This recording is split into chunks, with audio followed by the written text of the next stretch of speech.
I think you can expect two big heavyweights who have battled each other before going at it again. I fight to get the belt, you know, that's why I'm here now. This fight, Rashad, I'm gonna take him down and I'm gonna punish him. Tito, after this fight, is gonna know he's been in war, not just a fight, in war. He ain't gonna be right after this fight. He's never gonna wanna fight again. After this fight's over, everybody's gonna be going, Rashad who? Everybody wants to see Tito Ortiz get his ass whooped, and I'm the guy who's gonna do it. Being that this is the first time I'm gonna defend my belt, there's a lot on the line now. I'm gonna always looking for submissions, always looking for a knockout. You know, if Sean Shark has to win the fight, he has to stop my heart. And it's gonna be hard, believe me. I'm not gonna lay down for anybody. I mean, if someone wants to take the belt, you're gonna have to put me unconscious. That's the only way I'm gonna quit. Dos meus limites. I never take my opponents lightly. Of course, I'm not underestimating Nathan, and I believe it's going to be a great fight. I've wanted that belt since I was a kid, and I'm here. This is my chance, and I'm going to do it. Não sei, eu acho que tudo vai depender da luta. If he accepts to stand up and bang, he's going to get knocked out.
Tonight's UFC fight card is stacked.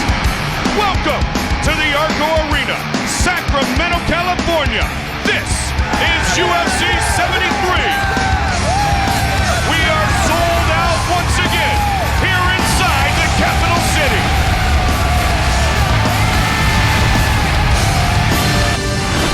Rising lightweight star Frankie Edgar is energized and always entertaining. The New Jersey kid looks to make it 2-0 in the UFC as he looks to conquer the Canadian, Mark Bocek. Once Toronto, Ontario, Canada native, Mark Bocek saw UFC 2 as a 12-year-old back in 1994. He was hooked, and he had no doubts about what he wanted to do with his life. 13 years later, Bocek is not only a highly decorated grappler with numerous accolades to his name, but is unbeaten in 4 mixed martial arts fights. All of his victories coming either by submission or TKO. Tonight, he takes the next step in his career by competing against Frankie Edgar in the same UFC octagon he has dreamed about since he was a child. I've been doing this sport for 15 years. This is all I know. I was bred to do this. I will win this fight. Frankie Edgar doesn't exactly come from a mixed martial arts hotbed in Toms River, New Jersey.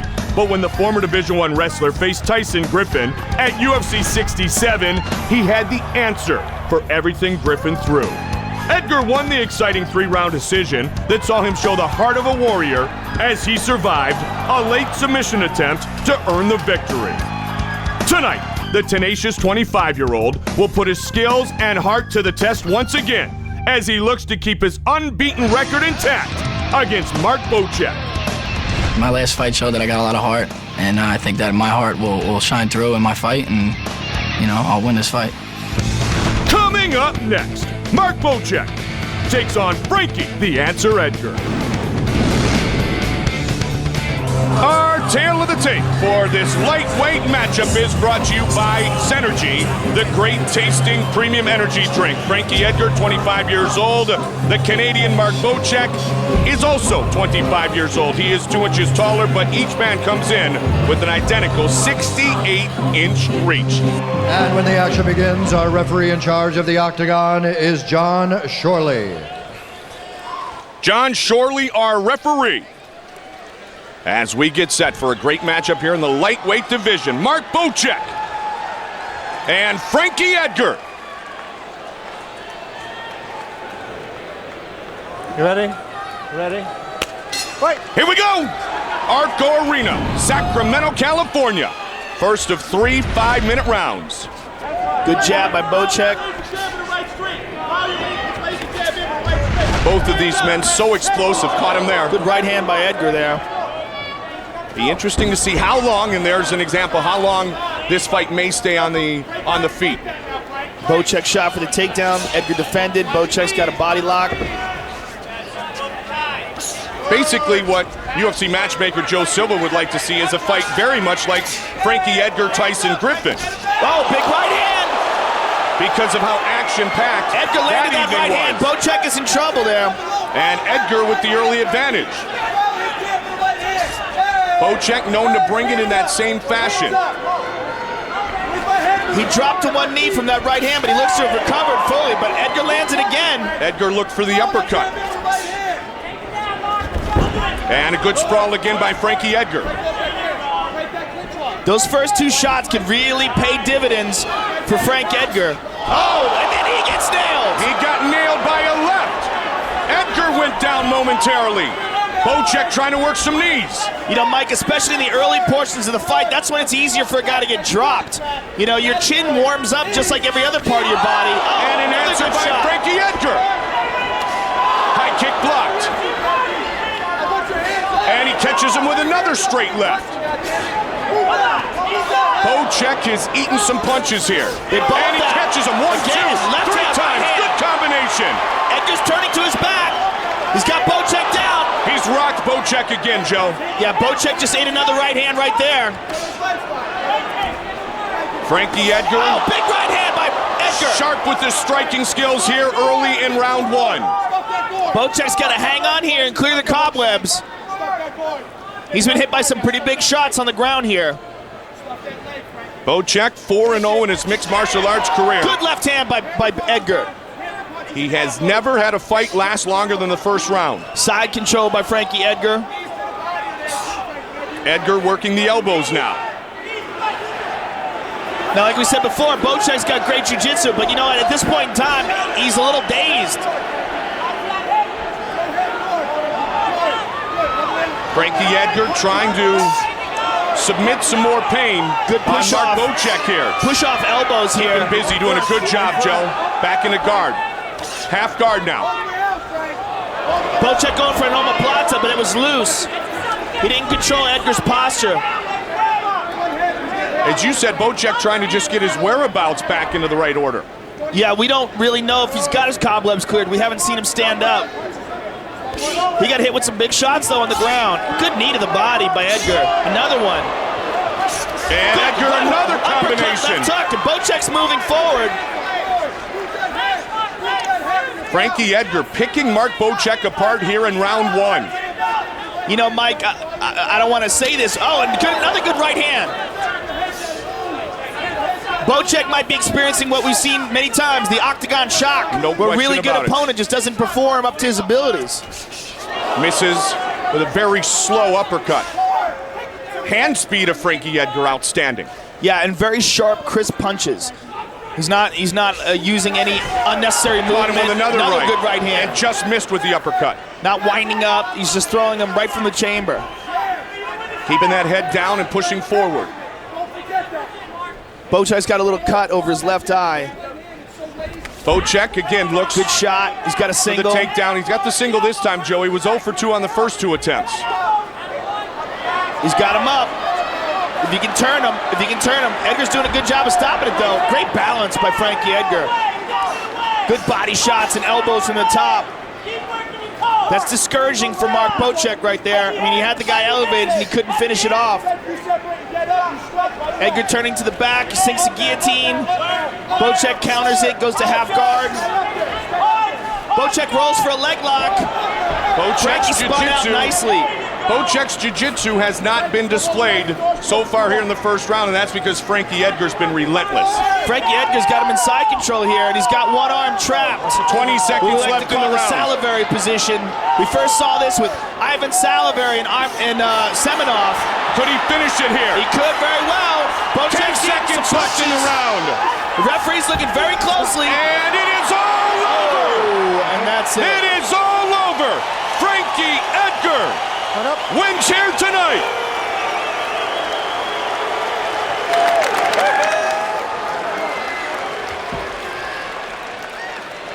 Bruce Buffer. Ladies and gentlemen, referee John Shirley has called a stop to this contest at 4 minutes 55 seconds of the very first round, declaring the winner by TKO, Frankie the Answer Edgar.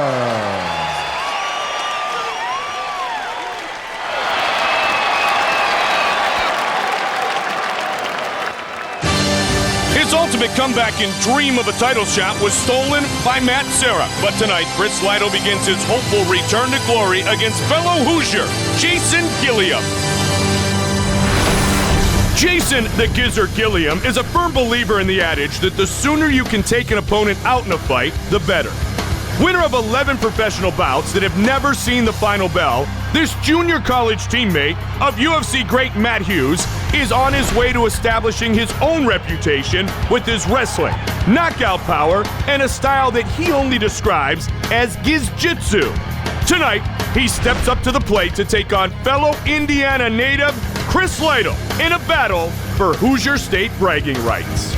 There is a lot of hype about Indiana versus Indiana, who's got the Indiana bragging rights, but I really feel like it's more about one man and another man. I don't really care where Chris is from, and I'm sure that he doesn't give a damn about Muncie. So I think it's more about who's getting their hand raised at the end of the day.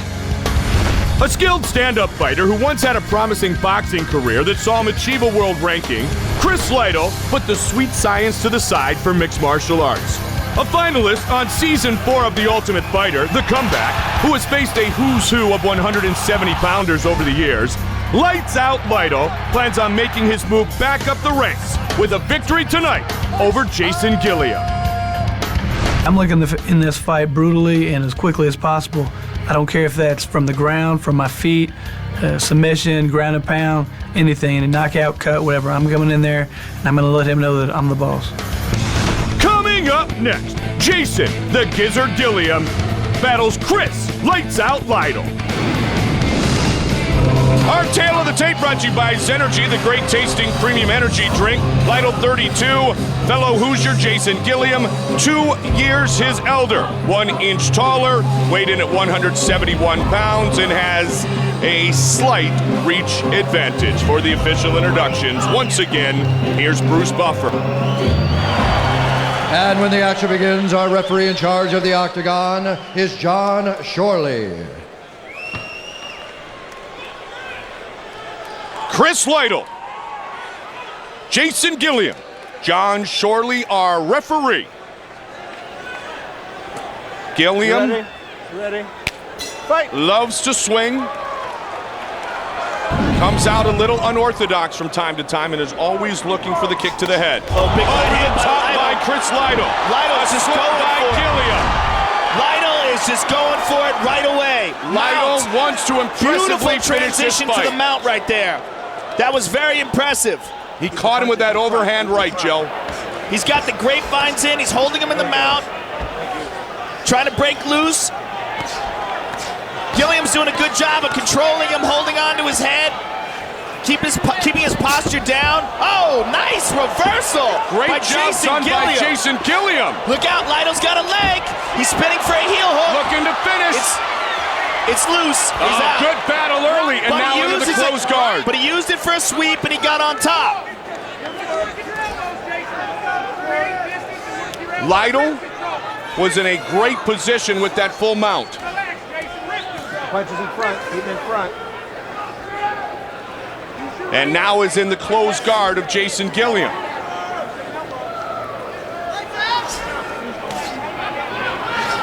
We often talk about the prior boxing experience of Chris Lytle, but believe me when I tell you his ground skills are very, very respectable. So are Gilliam's. Gilliam's doing a real good job here. I was very impressed with that reversal.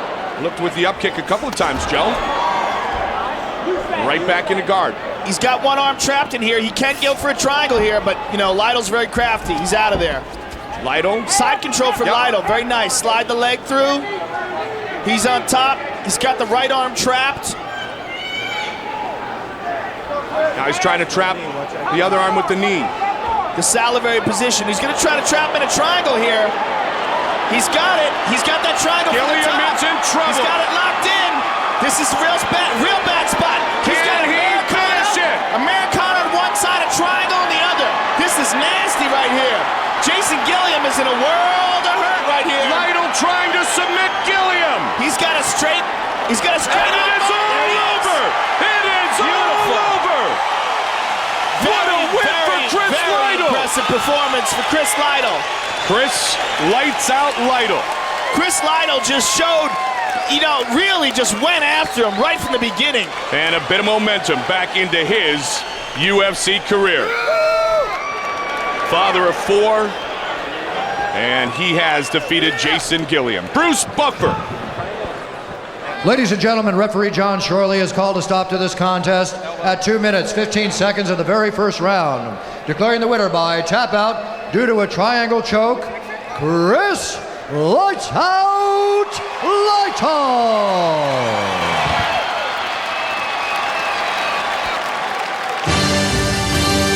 Childhood friends from rival camps in Brazil, George Gurgel and Diego Saraiva meet to prove who is the finer fighter from Fortaleza.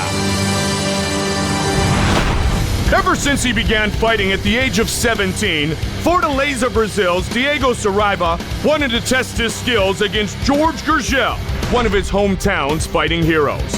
Fate never brought the two of them together until now.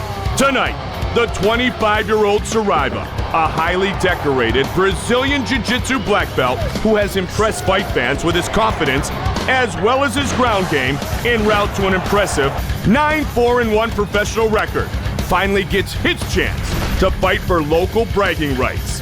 And he gets to do it in the world-famous octagon. I know it's gonna be a war. I'm ready for whatever he brings. And if he wants that victory, he's gonna have to kill me. He's gonna have to. A Brazilian Jiu-Jitsu black belt with tireless aggression once the bell rings, George Gurgel has shown in his short time in the UFC that he is more than just former UFC middleweight champion Rich Franklin's training partner. After a memorable stint on Season 2 of The Ultimate Fighter, Gurgel finally entered the octagon and showed his well-rounded game in his fights against Mark Hominick and Danny Abadi.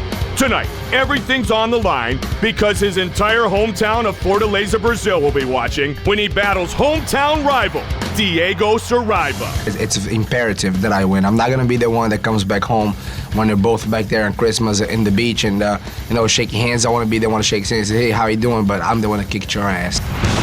Coming up next, Diego, the Octopus Saraiva, battles with George Gurgel. Our tale of the tape for this 155-pound matchup brought to you by Zenergy, the great tasting premium energy drink. 30-year-old Fortaleza, Brazil's George Gurgel against 25-year-old Fortaleza, Brazil's Diego Saraiva. Saraiva is shorter but has a 2-inch reach advantage. And when the action begins, our referee in charge of the octagon is Eve Loving. Eve Levine, our referee, the beautiful Ariani, signifies that we are set to begin. Allie here tonight with us at the ARCO Arena in Sacramento. Fight! Saraiva against Gurgel. Gurgel quickly takes the center of the octagon. Gurgel is not a man who avoids a confrontation on the feet. We have seen that more than once. He's so excited that he's injury-free for the first time. I mean, he couldn't stop talking about it. Waited so long, not only to be in the UFC, to compete at 155 pounds, but to finally do it, as Joe pointed out, without injury.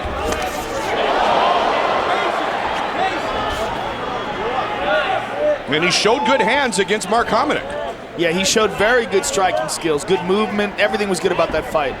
In fact, a lot of people, Joe, always talk about Gurgel has such impressive ground skills, but oftentimes he does love to stand and exchange. His stand-up has improved markedly over the last couple of years.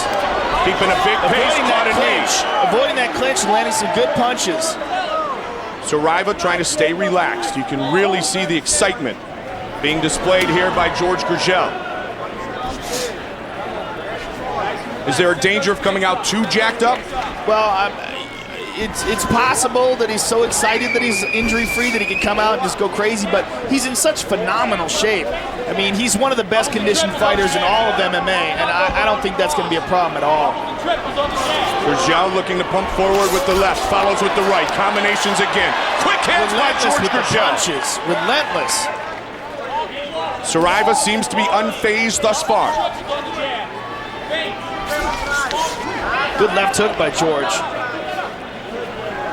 Works hands with Neil Rowe with his Muay Thai boxing with Rob Radford, as you said, the same camp that helped produce former middleweight champion Rich Franklin. And George has always been Rich's jiu-jitsu coach. Yep. Main training partner when it comes to diet and everything. Gurgel is engaged.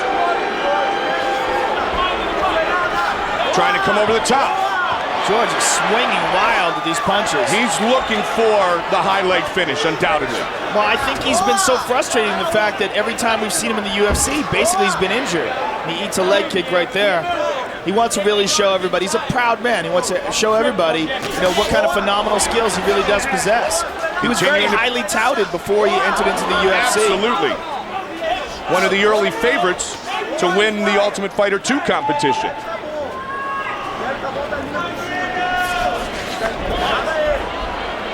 I remember hearing about George years and years ago, way before then. Saraiva pulls guard. George first came to the United States at age 17. Father, a chemical engineer, mother, very well educated, has 2 degrees. George, a very intelligent young man, an outstanding fighter. But jiu-jitsu and fighting is his life. He's up to 13 Brazilian jiu-jitsu schools. Most centered in the Buckeye State around his home in Cincinnati, Ohio. That's incredible. Yep. 13 schools. All across the U.S. and Canada. Close guard being utilized by Saraiva. Both men outstanding jiu-jitsu practitioners who trained with different camps in Fortaleza. I'm surprised that George hasn't tried to pass yet. Under 90 seconds remains in round 1. He seems content to stay inside Saraiva's guard and just land some punches. Saraiva's trying to spin around for an armbar, and George wants no part of that. Makes him eat punches. George postures up, throws down. And again, connects with a right. Gurgel's pace here in the first round has been relentless. Yes, it has, Mike, but I'm really surprised he hasn't tried to improve his position. That he's just decided to throw punches from the top in the guard. Almost caught an up kick there, Joe. Under a minute.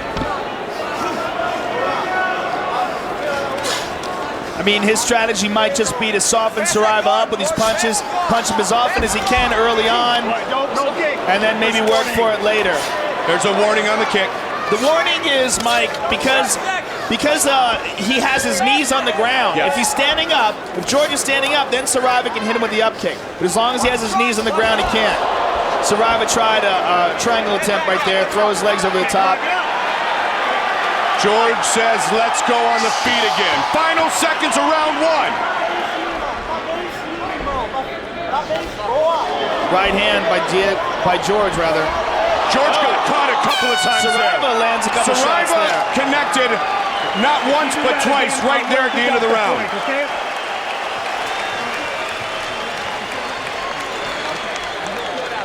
Getting a little flat sometimes. Double and triple up your jabs. Quit leading with the cross. We talked about that in practice, remember? Keep your elbow low. Keep your elbow low. No to the sides. Get what you need. This goes out. Okay. Your hands are blindly fat. Here you go, Rob. Stay in front of this guy. You're doing good. You know, remember when we talked about in practice about you standing in front of him in his range where you're relaxed? You're doing that occasionally. Keep your jab moving or disengage. Screw the crowd. You won that round easily. You controlled the stand-up, controlled the footwork, landed more combinations. You took him down. You look great. You're listening. You're doing well. Watch the triangle when you're on the ground and stuff like that. Muscle go up. Seconds out. The corner of Saraiva. Maybe the most interesting thing Rich Franklin said was, forget about the crowd. Just fight your fight. And you know that George Gurgel wants to be exciting, but he can't put himself at risk by being overly exciting. Yeah, he wants to be exciting, but he certainly doesn't want to lose because he took an unnecessary risk. But you know what? Being exciting is a big part of what makes a fight and I totally agree. And I also understand what Rich is saying, though. You know, don't push it to the point where you put yourself at risk of getting knocked out. Saraiva's caught him on the last couple of exchanges. Yeah, what I'm really shocked is that Franklin didn't want him to pass the guard when he was in that position. Just content to land those punches that were basically ineffective. He's doing a much better job of being effective on his feet. And he's a Brazilian Jiu-Jitsu black belt, so that's kind of odd. Good leg kicks by Gurgel. But so far, young Diego Saraiva seems pretty unfazed by what seems like an off-balance fight dominated by Gurgel. Well, Gurgel is definitely landing more strikes, and he's definitely controlling the stand-up aspect of the fight. But Diego Saraiva is not out of the fight. He's not being completely overwhelmed here. His game is certainly much better adept to being on the ground. Saraiva just 5'6", Gurgel 5'9". We saw the reach was actually not really that different in this matchup of 155-pounders, but Gurgel's a big 55. Couple good punches there and a good leg kick by Gurgel.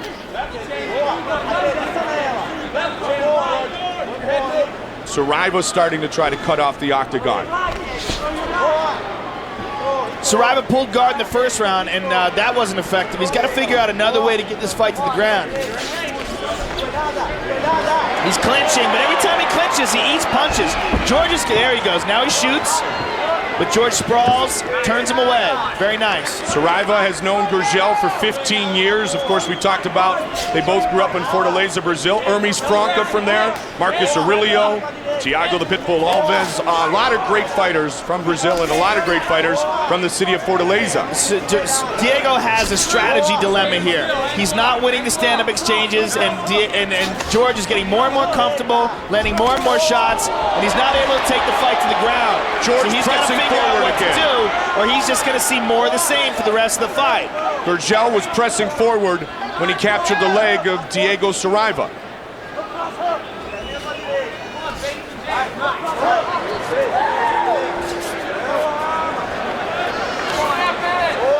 The other problem with Diego Saraiva's stand-up is that he seems very predictable. And if George can time him and figure out how he's reacting to all these exchanges, George can throw some feints in there and land some real big shots. We are past the midway point of the fight. Right now, George is content to get inside, and every time he gets close, he flurries.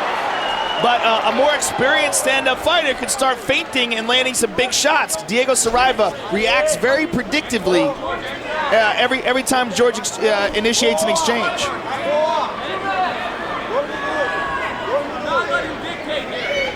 And you heard from the corner of George Gurgel, Rich Franklin's voice in the background. Don't let him dictate.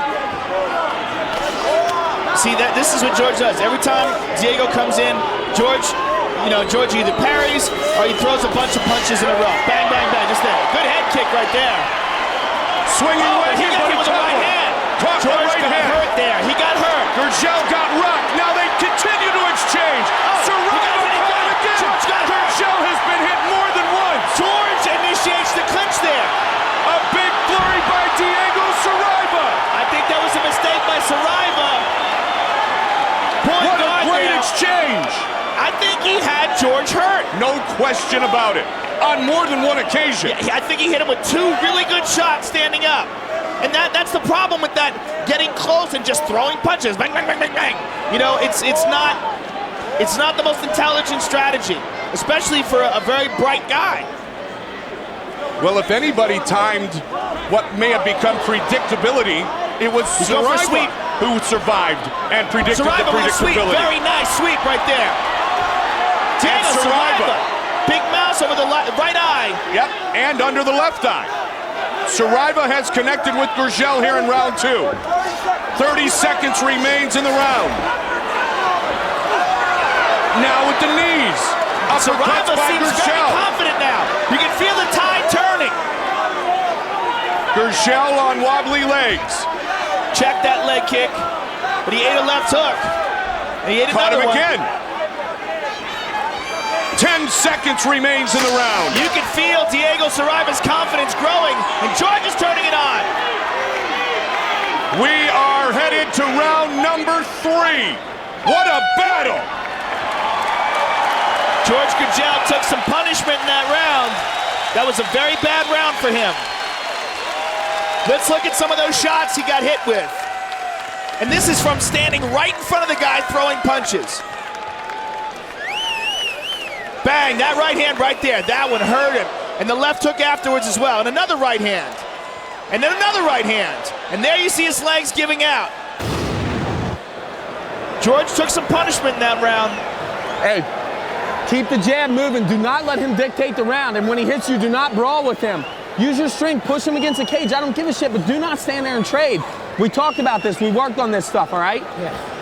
Cross, keep your cross tight and quit leading with it. Double and triple up the jab, give him feints to think about. When you're in range, don't stand there, okay? Can you hear me? Keep the head moving, Jeff. Keep the head moving, baby.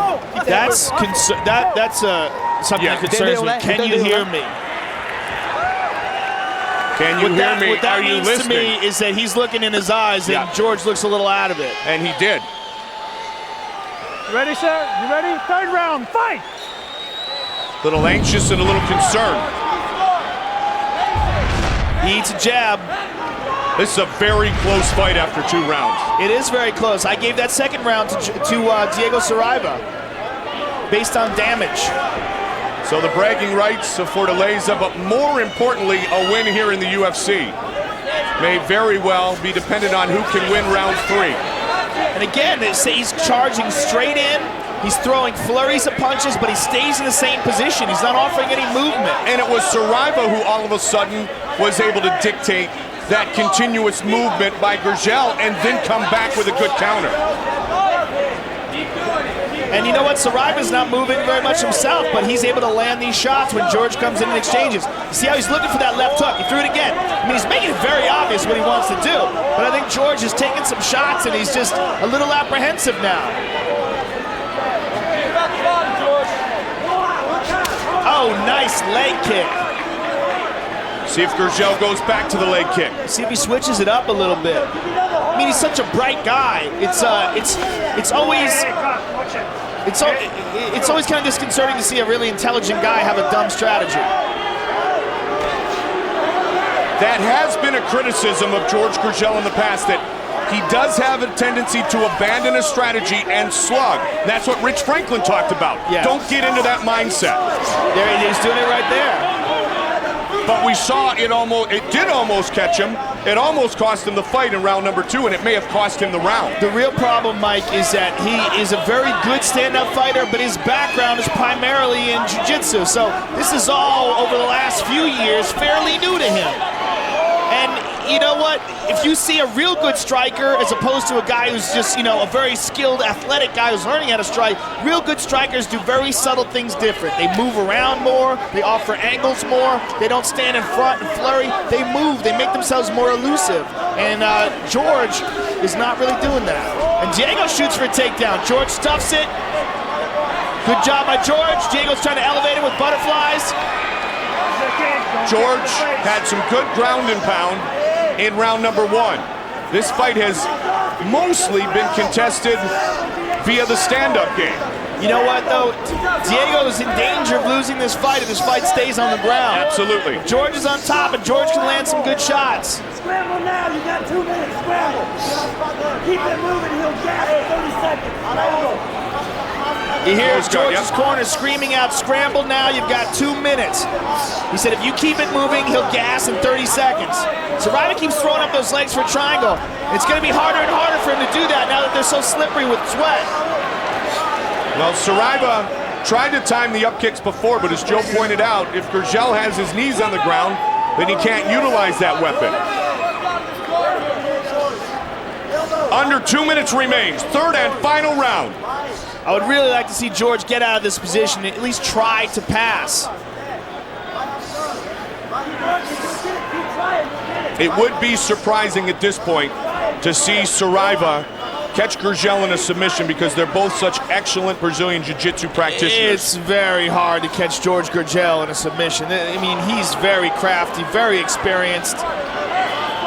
And especially because Diego Saraiva is not trying to control his posture. He's just throwing these legs up in the air like that.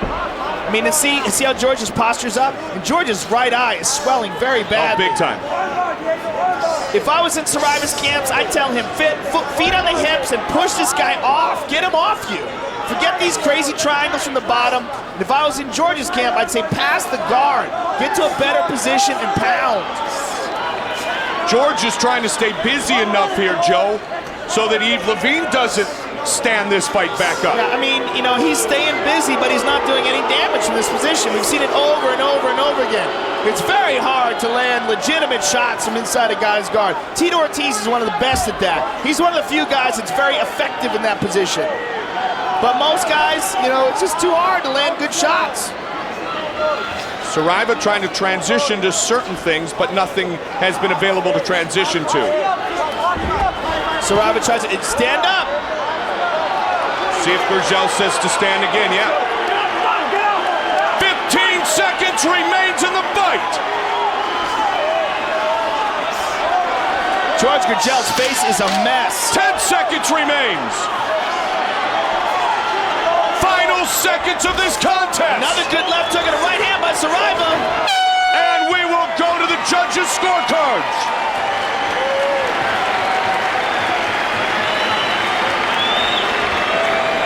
What a battle for the friends from Fortaleza.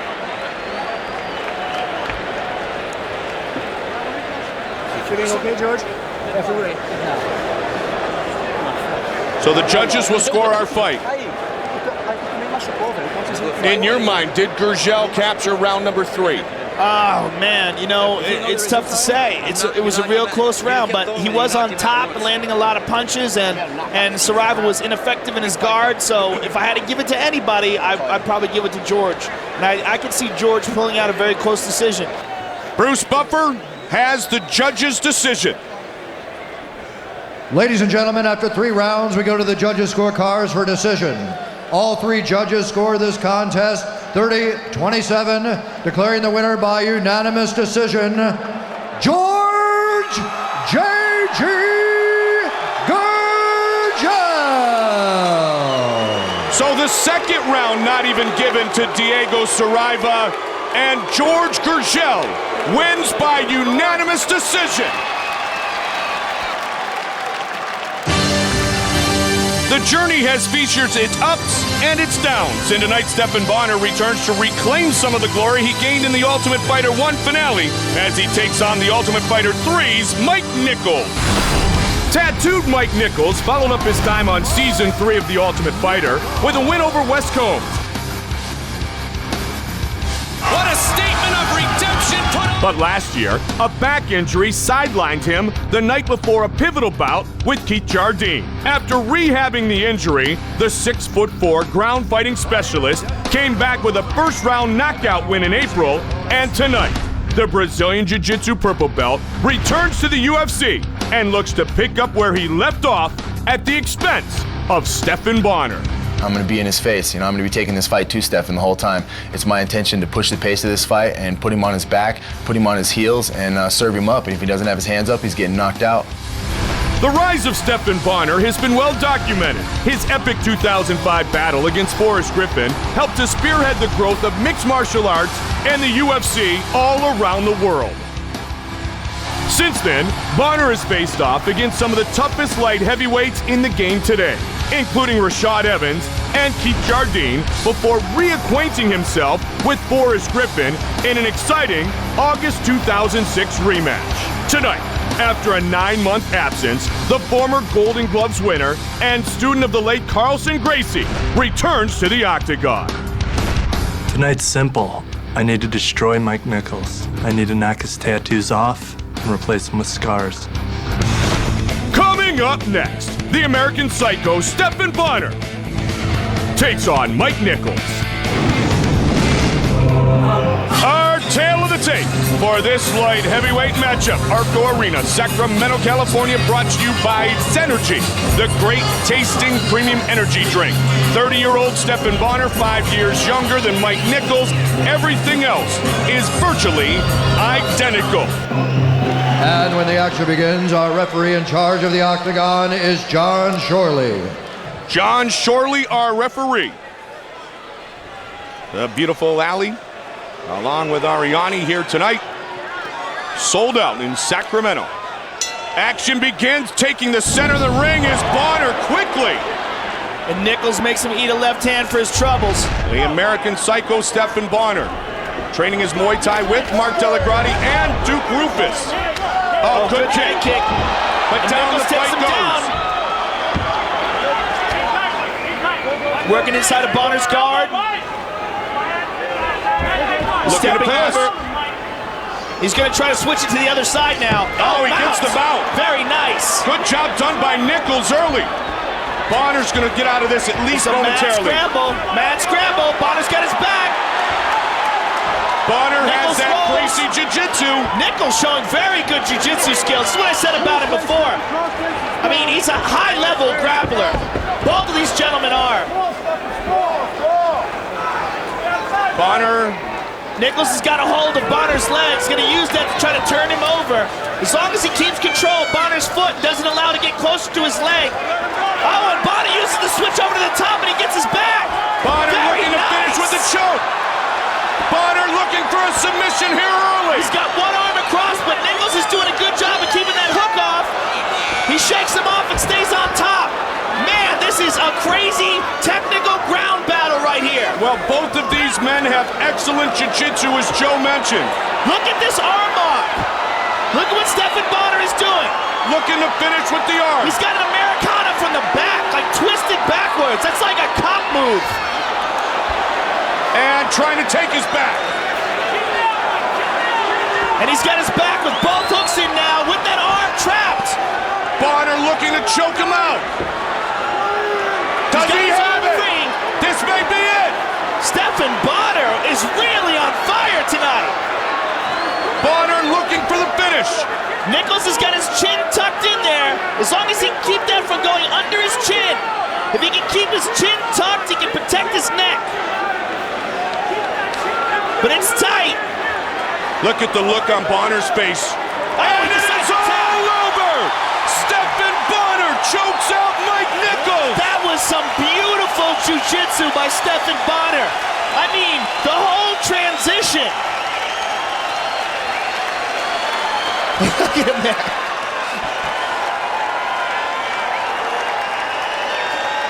And as Delagrati said, welcome back. Welcome back to your winning ways. Stephan Bonnar defeats Mike Nichols. Here is Bruce Buffer. Ladies and gentlemen, referee John Shorley has called a stop to this contest at 2 minutes 14 seconds of the very first round, declaring the winner by tap out due to a rear naked choke, the American Psycho, Stephan Bonnar.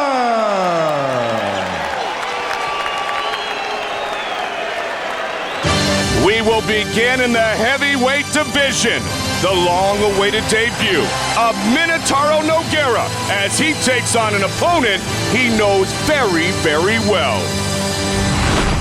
Warriors Minotauro Nogueira and Heath Herring have thrilled Japanese fans with their heated battles. Tonight, UFC fans get to see Nogueira in the octagon for the first time as he renews his rivalry with Heath Herring. I'm very hungry, to be the UFC champion right now. To a fighter, we gotta have a challenge. That's a big motivation to be the champion, When they called me, I accepted the fight right off the bat. I was excited to get back in the ring with an old buddy. After a successful run in Japan, Heath Herring began the second phase of his career when he made his UFC debut earlier this year. Fresh off a dominant victory over Brad Imes, the Texas Crazy Horse is looking to move closer to a UFC title shot and spoil the UFC debut of an old rival, Minotauro Nogueira. I'm a competitor, man. You stick me in there, I'm gonna fight with anybody. It doesn't really matter who it is that moment. They'll stick me in there and I'm good to go, man. I don't really feel that's a rivalry between me and Heath because I beat him twice already. Like a baseball, 3 strikes, you out. Antonio Rodrigo Nogueira is considered one of the most talented heavyweight submission specialists in mixed martial arts today. But Minotauro, who is known for his ability to take and give beatings like none other, is not resting on his laurels. Tonight, the former Pride heavyweight champion begins his quest to conquer the UFC. The UFC right now, they got a good group of heavyweight fighters, and soon they get me the opportunity, I will fight there and I'll get this belt. Our tale of the tape for this heavyweight matchup brought to you by Zenergy, the great tasting premium energy drink. 31-year-old Brazilian Minotauro Nogueira against the 29-year-old American Heath Herring. Herring is the bigger of the two fighters. Nogueira has a 1-inch reach advantage. For the official introductions, here's Bruce Buffer. And when the action begins, our referee in charge of the octagon is Eve Loving. Okay, go, Jack. Over here, please. Protect yourself at all time, obey my command at all time. If you want to touch left, do it now, go back to your corner. Let's go. Let's go, guys. How cool is that accent? Yeah.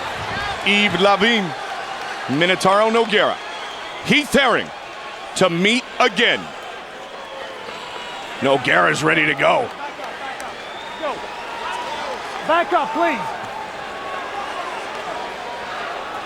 UFC 73 Stacked is underway. Here we go. Both men wanted to get this one started. Herring looks very calm and composed. And he gets taken down quickly. Oh. Side control immediately by Nogueira. And this is bad. Minotauro on top of you was a very dangerous thing. Nogueira with a good position here early. And Heath is very explosive. He's a very hard guy to control. As you said, he knows what to expect in a battle against Nogueira. He's already trying to hook Minotauro's leg. See how he's using that? Minotauro's trying to keep side control. He's holding him down. And Heath keeps reaching over with his left leg, trying to hook one of Minotauro's legs, and possibly drag it over and get half guard. See how he does that? What he's trying to do is get a hold of Minotauro's left leg and try to pull it and pull some sort of a half guard off. See how he does that with his hook? He's trying to do that and get his other leg underneath him. And Minotauro's taking his back.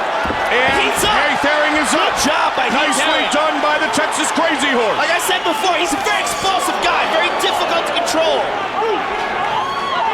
And he'll give off weird positions. He gives guys his back. He likes to roll out of situations. Good exchange there. Nogueira pushing forward. Herring with a high kick. Herring understands what he can do for himself here in the UFC with a win over Nogueira tonight. This would be huge for him. No question. I mean, he knows he stumbled coming out of the block against Jake O'Brien, but he really showed the real Heath Herring when he fought after that. But his opportunity tonight is just so monstrous. That stumble would be quickly forgotten if he were to be able to upset Nogueira here this evening. Nogueira looking to push the action again. His fight against Brad Imes really just showed the real Heath Herring. And I was so excited to see that because the first fight, you know, it's very unfortunate when you see a guy who's a talented guy like him come in with an injury. Nogueira is known for his great ground game. His hands are incredible as well. Both men very heavy-handed. Nogueira in the gray trunks, Herring in the white trunks. Knee by Nogueira. Herring looked for the uppercut. Midway through round number 1. Fight scheduled for 3 5-minute rounds. Will Nogueira look to shoot again? Good right hand by Nogueira. Nogueira looked for the fake.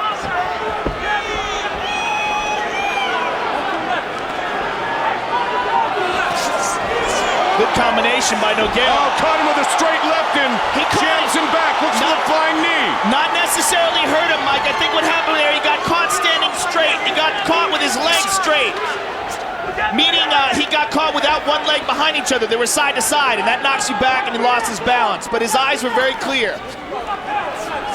Caught him again with the left. Nogueira. Quick left jab by Minotauro Nogueira. And now the nose is bloody. Good body kick by Heath.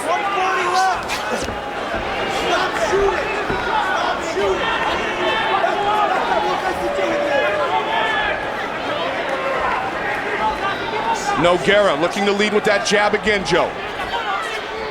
Herring trying to come over the top. Good knee by Nogueira. Herring again trying that high kick. Watch your head, guys. Watch your head. Nogueira's pushing this action right here. He's got Herring backing up. Heath's got a lot of blood on his face, too. And a knee.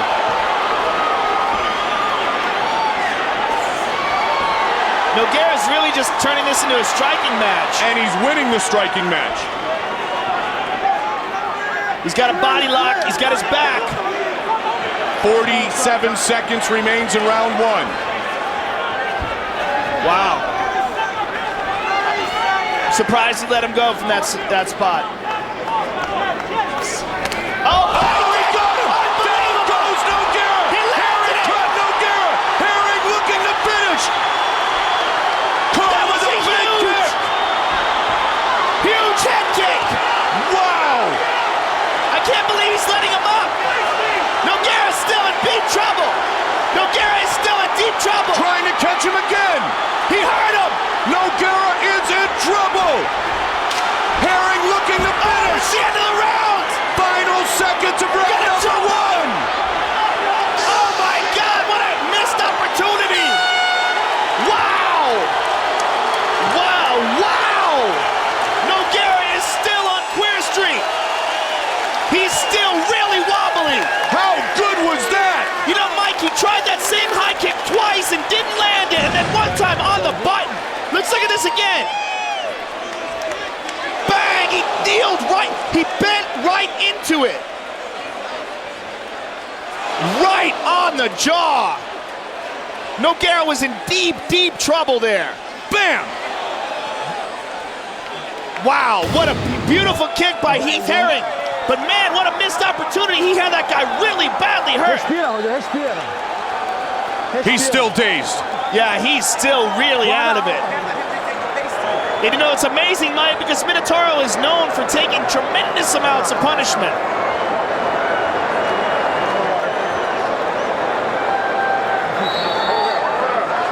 Hold up. You got it.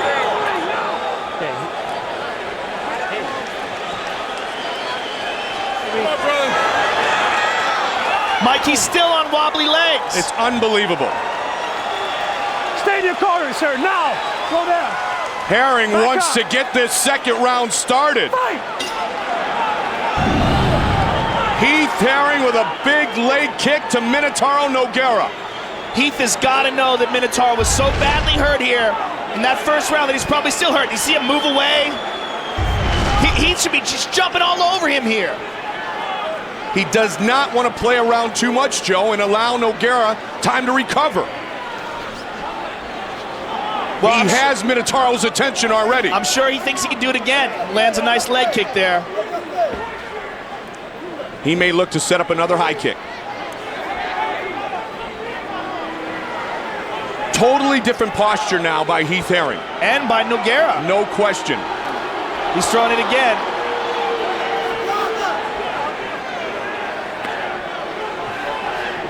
Nogueira very visibly cautious here to begin round number two. A really important factor here, though, Mike, is every second that goes by gives Minotauro more a chance to recover. So if you're Heath Herring, you want him jumping right into this second round, don't you? Right now, we've gone through a full minute. He's taken a full minute and done nothing, which is basically like giving him 2 rest periods. And now a jab by Nogueira. And now Nogueira turns it on. He feels better. Missed opportunity. Now Nogueira looks much more stable and much more confident. Completely different posture, completely different approach. Two great heavyweights battling here tonight.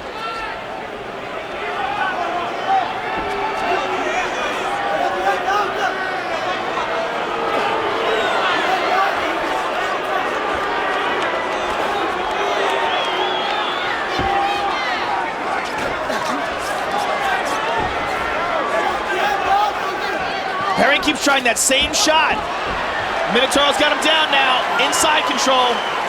So Herring misses the opportunity set up by the big kick in round one. He predictably kept trying that same shot with that left kick. Now he's on top and he mounts. We saw this in round one. Side control by He's got his Nogueira. back. If he Now rolls, he's in got the his full back. mount here in round two. Minotauro also likes pulling arm bars off the back. He'll look to slide off and snatch one of those arms. If Herring tries to buck him, he might roll and take an arm. They're up against the fence, He's Joe. got it under the neck. Herring's rolling. Herring's trying to roll into the top. And he is. Nicely done, Heath Very Herring. nice. Second time he has gotten himself out of a bad position. Side mount in round one, full mount here in round two. The confidence has to continuously be growing in the mind of Heath Herring. And he eats a right hand off the bottom and And decides he to wants to stand up. up and exchange.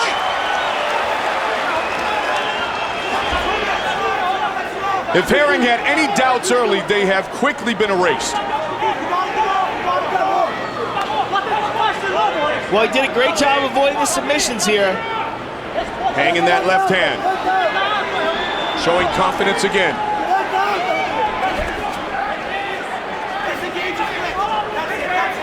Trying to throw that left hook every time he disengages.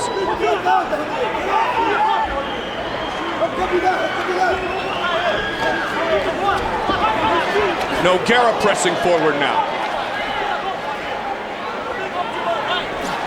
Good leg kick by Heath.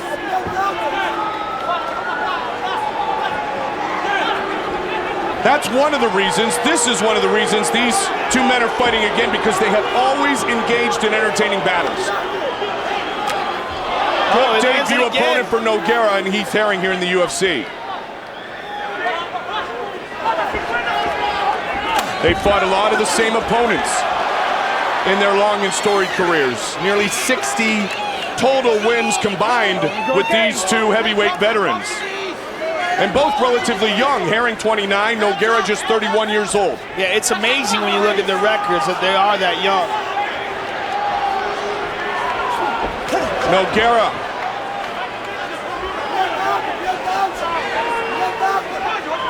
Final seconds of round number two. Herring looking for a leg kick again. Eats a knee to the body. And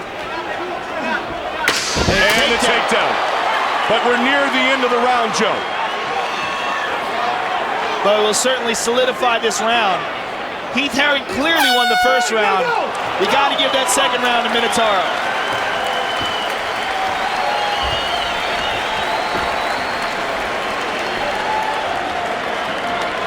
Did Herring let his opportunity slip away? Baby, it certainly appears that way, but you know, we don't know. Baby, I mean, you have to. Heath could have had problems with his vision. I mean, you look at his eyes; they're all blackened and puffed up.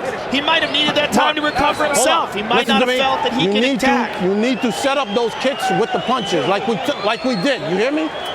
Are you hearing me? You need to set up 1-2 before. Double jab throw, you need to set up before you throw those leg kicks. I mean those head kicks, okay?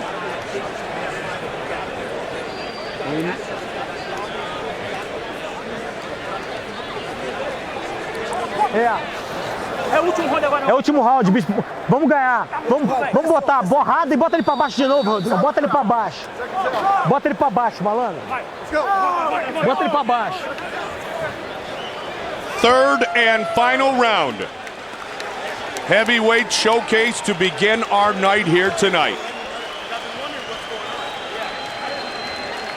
Josh Koscheck, welterweight contender, featured on UFC 74's card against George St. Pierre.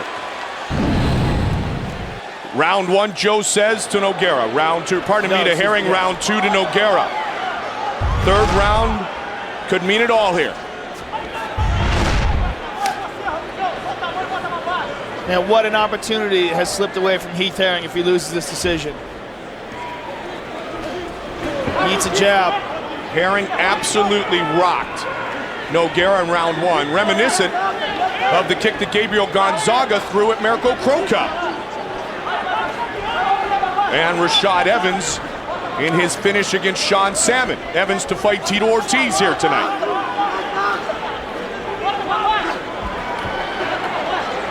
Evans, the Ultimate Fighter 2 heavyweight winner. Good leg kick again by Herring.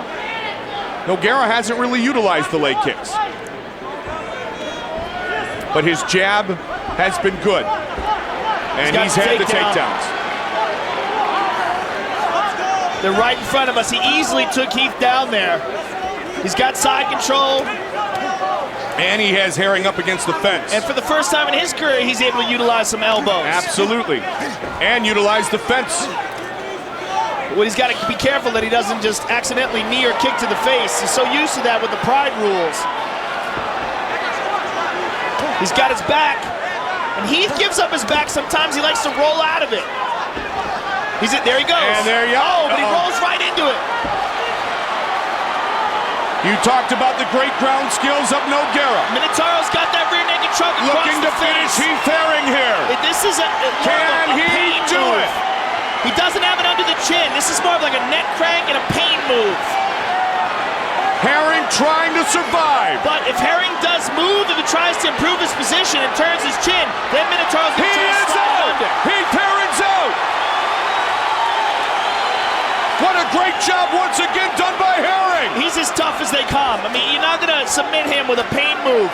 And that's what that is that forearm across the face just crushing your head. But it doesn't make you black out. If you don't make him black out, he's not going to tap. He's working for a Kimura. Minotauro's trying to get a Kimura on the left side. And what he might try to do is use it as a sweep. If you see him buck up with his hips and kick his left leg over, he'll try to sweep and mount Heath Herring. Herring spins again. He spins. He's on top and he dumps Minotauro. Nogueira wants to keep this fight on the ground here in round 3. Trying to transition from submission to submission. He's got that over-under control. And he's using it to pull him onto his back again.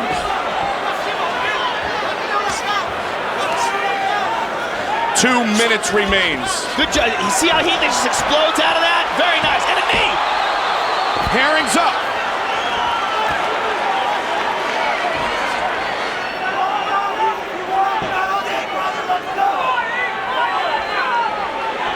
Herring looking for another big shot.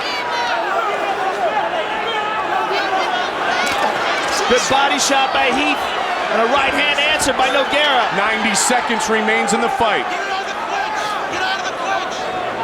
His corner wants him out of the clinch. Herring pushing Nogueira up against the fence. Nogueira trying to lock in a guillotine standing. This is the Heath Herring who was so highly acclaimed upon his entrance into the octagon. As you said, an early stumble, but we have seen two of the best heavyweights in the world go toe-to-toe here for about 14 minutes. Again, he tried that left high kick. And again, Herring may very well be behind here, though, in round 3. He has to do something in the next 45 seconds. Body shot.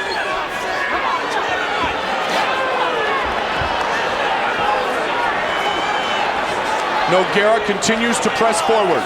And Heath looks exhausted now. Big body shot. Big knee to the body by Nogueira. Nogueira's just really turned the pressure on now. High kick again. Nogueira will not be hit that time.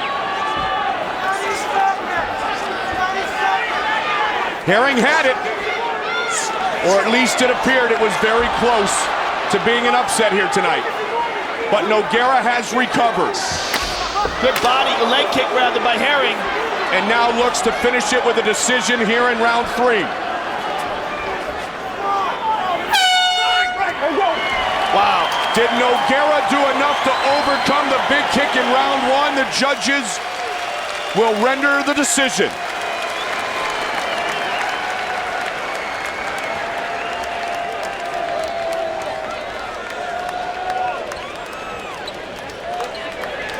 In your mind, Eddie, the opportunity was there. Herring should have finished it.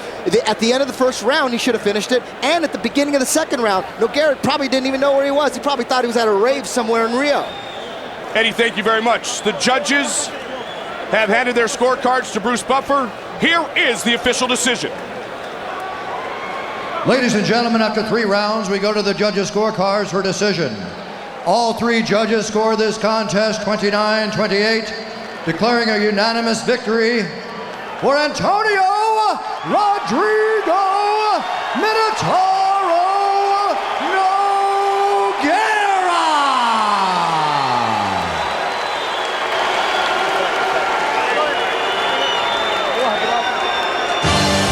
Now the first of 2 title fights this evening for the lightweight championship. Sean Shirk against Hermes Franca.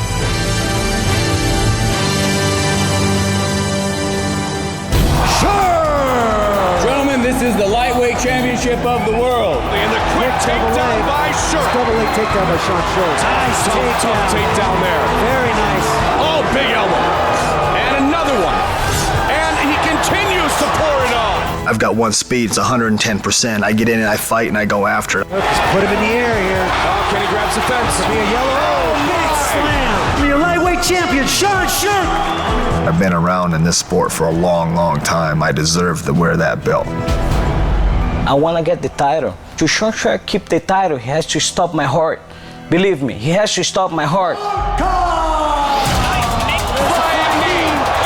Franca with the submission. Wow. Hermes Franca has won by knockout. Spencer's in big picture. It is all over. Mr. Dana White, I've been working hard for 10 months. I did 8 fights, all submissions and TKOs. Please give me a chance to fight for the title. Please. I think Hermes is going to realize that he's in a fight the second we lock horns. If he takes me down, he's gonna do me a favor, believe me. Very nice technique by Hermes Franca. And it's all over. I'm not gonna stop. I'm gonna looking for submissions. I'm gonna looking for punches and kicks, knees, takedowns, everything. For 25 minutes, it's gonna be easy. He says he's going to come into this fight in good shape, but I've never seen him in good shape. He knows I can knock him out. He knows I can finish him. He's in for a long night. Prediction, Hermes Franca by submission. I'm not giving it to anybody. If you want to take it, you're going to have to come and get it. Our tale of the tape for this lightweight championship showdown. Brought to you by Zenergy, the great tasting premium energy drink. The champion, the American, 33 years old. The challenger, the Brazilian, 32 years old. Both are 5'6", both weighed in at 154.5 pounds. Shirk has a 1-inch reach advantage. And when the action begins, our referee in charge of this contest is Big John McCarthy.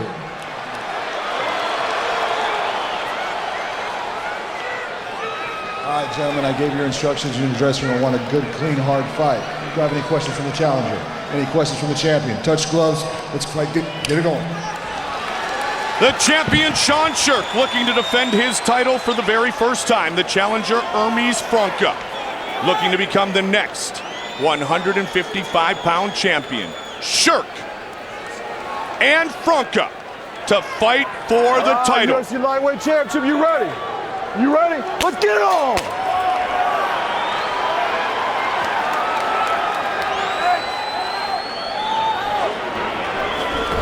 Big knee by Hermes. Sean gets a hold of him. And there's the takedown. He drives him down, but he's got caught in a guillotine.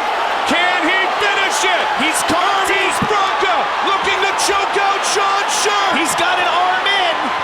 Can he submit Shirk? Sean's past the half guard and he's out. Wow! That giant neck of Shirk's just got tested. That's that incredible strength that we talked about. And good positioning as well. He did a good job by getting to half guard, popping his head out. Now he's trying his right leg out by pushing down with his left leg. Franco, Brazilian Jiu-Jitsu black belt.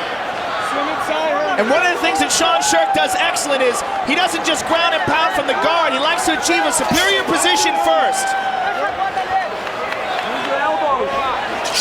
Sherk is very technical and methodical with his ground and pound. Looking to pass. He's cast a half guard and now he's got full mount. Fantastic. This is what I was talking about. This is big trouble for Hermes Franco. Go on the fence, get your hand out of there. Hermes, use your elbow. Full mount for Sean Sherk.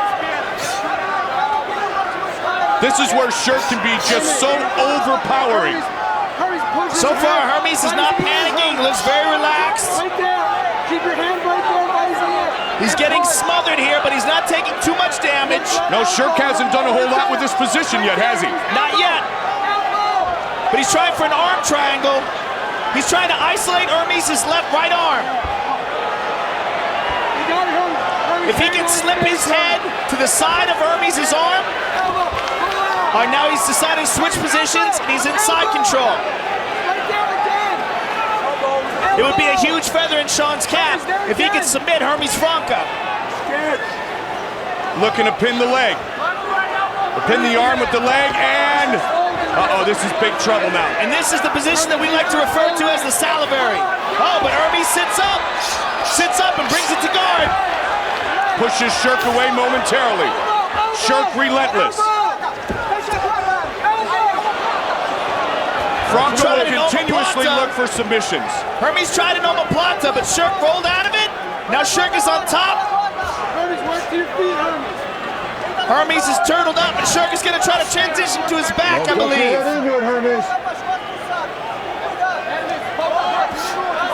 Covering up well.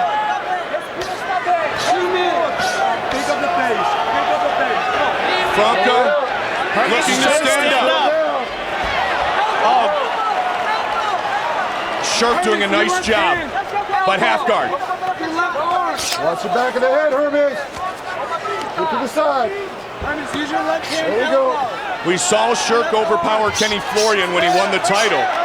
Hermes is doing a good job right here of not taking too much damage from the bottom. And staying calm. He's not expending too much energy. And, you know, Sean Sherk is putting relentless pressure on him here. Franco tried to shock the world with the choke in the early moments of this first round. Couldn't finish the submission. Mount again. Sherk really getting into the positions he wants quite easily. He's dominating positions. And again, he's trying to isolate that arm. You see how he grips his arm and he pulls it across the head and chin? He's trying to get his arm to the side. Remember, Joe, championship fight. 5-5-minute rounds. And Sherk has said that he can fight 3 5-minute rounds in a row if he had to. And after seeing All Access, I believe him. Without a doubt. But Hermes, even though he's losing the position and losing the round certainly on score, he's not taking much damage. He's struggling here. And Sean transitions to his back, but he's high on the back. He's pulled himself down a little bit. He's rolling to an arm. Now Hermes is on top. Hermes Franco on top. Just for a moment, though. 15 seconds remains in round number 1. He went for a leg and lost that position. Franco takes a look up at the clock. Watch the back of the head. Watch the back of the head. He seems very calm, though. He knows this is a long fight. He sure plans on it being one. Second round coming up. Great round for Sean Sherk. Here's a nice knee by Hermes. It clips him. Sean goes for the takedown, grabs a single, leaves that head out there. Hermes grabs a hold of it. And Sean slams him down to the ground, but as he's slamming him, you realize he's deep caught in that guillotine right there. Sean used excellent positioning, though. He pushed down the leg, pops his leg out, and gets to half guard. And once he gets to half guard, he pops his neck out. Once you get on that ground, you get a dominant position, start bouncing your elbow on his face, okay? Crossbody. If you get to mount, I want you to start to get It's there every day, homie. And is Eddie Bravo, your thoughts on round number 1? I'm very surprised that Sean Shirk dominated the jiu-jitsu part of this fight. I mean, it's no shock that he dominated the wrestling, got that huge takedown. And besides that guillotine attempt that Hermes Franca had, Sean Shirk mounted him twice. I was a little shocked that when he mounted him the first time that he jumped off. I think he should sit up in the mount and start dropping elbows. He's a little cautious in the mount. Maybe he'll turn it around in round 2 and 3. Cautious perhaps, Joe, because of the respect that he has for the submission ability of Hermes Franca. Yeah, I mean, getting almost caught in that guillotine really early like that probably opened his eyes. Good leg kick by Hermes.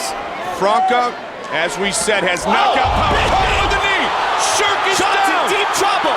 Hermes Franca caught him with the knee. But Shirk powers through. But this time he's got no neck in. He's got no arm in, rather, but his head is high.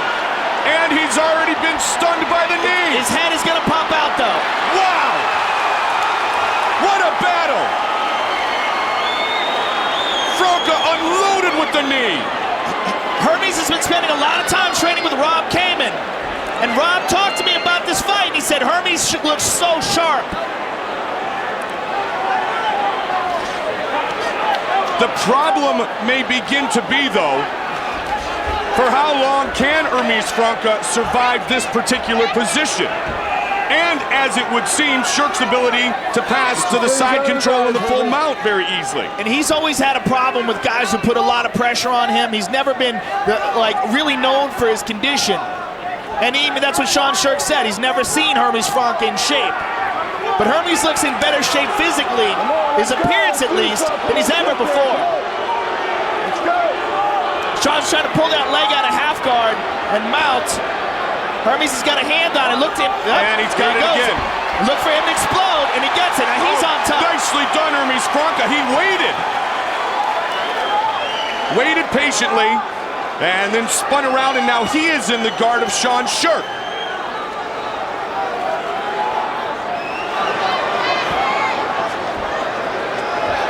This is a Franca position looking to posture up, pushed away by Shirk. How about that for explosiveness? Lightweight title fight, outstanding thus far. Excellent positioning by Sean Shirk. Like how he moved away from the guard, got on top. He's in the north-south position with Hermes turtled. No knees down there, no knees there. What Sean's gonna look to do is he's gonna look to take his back as soon as Hermes gives him some space. Shirk is so impossible to control, and we have seen that so far here. Now he's got a hold of Hermes' ankle. He's gonna look to pick up that ankle and force Hermes onto his back. Shirk has won 14 of 15 fights since his loss to Matt Hughes back at UFC 42. He's decided to transition to the back without creating any space. Now he's got some space. Now he's got an over-under. He's got double underhooks here. And Hermes is going to try to grab a hold of Shirk's right arm and roll with it.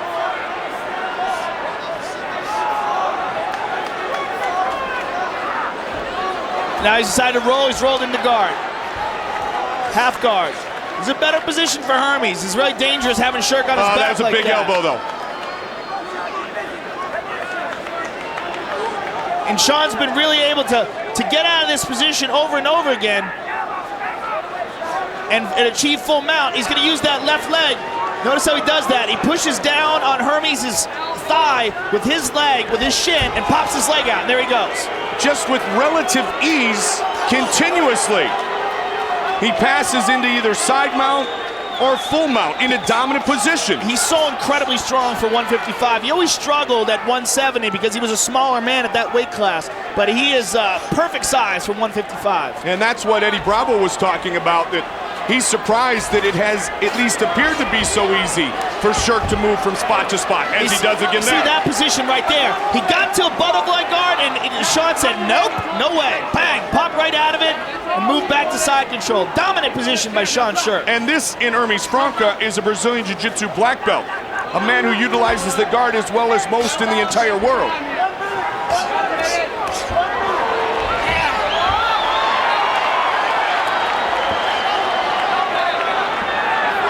45 seconds remains in the second round. And Hermes is on top. Hermes Hermes looks again for a choke. He's got the arm in, though. It's very difficult to finish a really strong guy who's got good submission skills with the arm in. It's possible, but it's very difficult. If he could pop that right arm of Sean Sherk's out and stick his arm underneath the neck and have both hands underneath the neck, he'd have a much better chance. You see him squeezing there. Just dealing with all that strength of Sean Sherk. Final seconds of round number 2.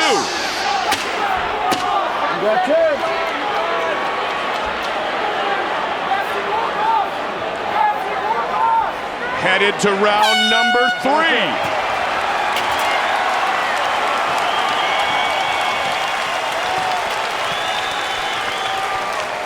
What a knee by Hermes Franca. Yeah, let's take a look at that again. Here it is. Bang! I mean, that really rattled him. Look at him fall forward.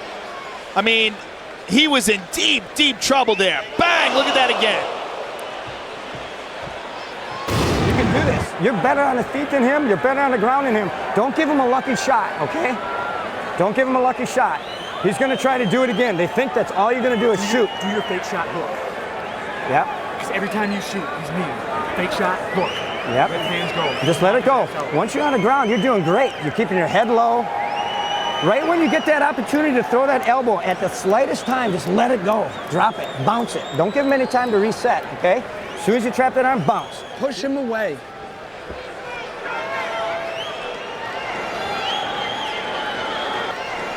Hermes Franca. Sean Sherk. All right, you ready? You ready? Let's get it on, come on. 3rd round. All right, you heard Sean Sherk's corner saying that he thinks you're just gonna shoot. So fake the shot and throw a hook. Let's see if he listens. See what Hermes does on the feet. Looks for the uppercut. And Sean just shoots. He's got him up. And he's got him down. Slam. Passes the half guard. Why does it appear so easy for Sherk to change to dominant position? He's so strong. He's a great wrestler, and he's so strong. And he believes his jiu-jitsu is actually better than Hermes Franca. That's what he said in the pre-fight introduction. When he was talking about it in interviews, he said it. And you know what? He's proven it's true. Exceptional strength and speed and explosiveness being displayed here tonight by Sean Sherk.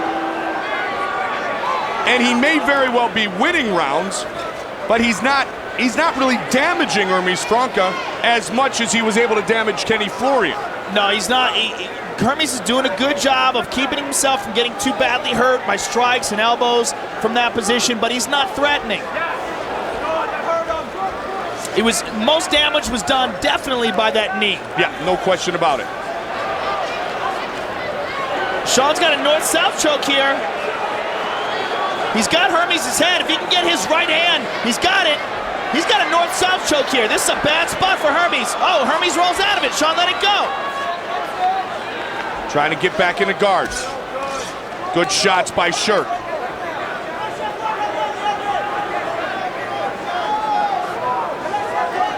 Sean Sherk, 2 children at home. Again, passes like butter. Slides right through. Bang. In the Twin Cities of Minneapolis, St. Paul, hoping that belt that's been on the mantle for the last few months returns to the Sherk household. Both with very inspiring stories to get to tonight's showdown. Joe, you talked about Sherk having to walk away from what was not lucrative enough of a career. Hermes Franca a couple of years ago lost 3 fights in a row. Many people thought he was done, that he would never return to prominence. Since that point, he has ripped through the competition. It's such a crazy sport, and so many of these guys are so evenly matched. It's just very easy to make a mistake and lose a fight. Looking for an arm, he'll take his back. Let's go.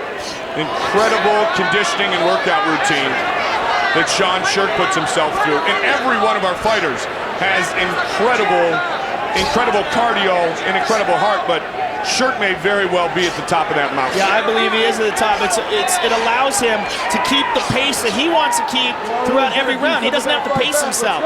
He can just go full bore all the time, and that's very rare. The dedication that he displays is just amazing. He's a real champion. Matt Hughes used to say often, you're not a true champion until you defend your belt. So he is a real champion. He wants to live up to that moniker, at least the expectations of his former opponent, Matt Hughes, with his first defense here tonight. Well, so far, he's able to completely control this fight, except for that one knee and the guillotine attempt. What can Franco do, if anything, to reverse what seems to be the trend that we're starting to see here? I mean, it looks like Shirk's controlling him in the ground. There's nothing he can do about it. I think he's got to get this fight to his feet. He's got to figure out a way to spin out of here, stand up. There he goes. There he goes, but not for long. I mean, he gives him no air. Shirk's just so powerful and so quick. And he allows no mistakes. You make a little slip, you give a little air, a little breathing room, and he just jumps all over you. He's gonna pass again. If you see him how he does it, he scoots that leg up, he uses his left leg to push down on Hermes' thigh, bang, pops the leg out, he's on top. Side control. Now he's got an arm tucked. He's got to be careful with that arm chuck, because Hermes can use that as a sweep. If he can pull that arm in tight, well, he's going for an Americana here.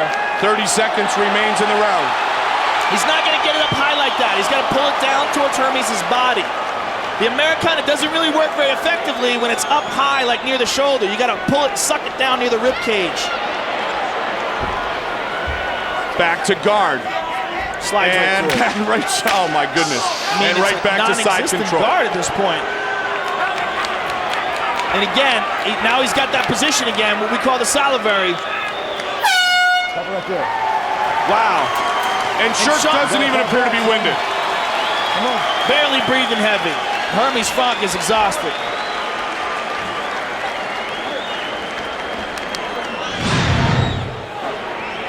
Bam! There's the first knee from the first round that caused the takedown.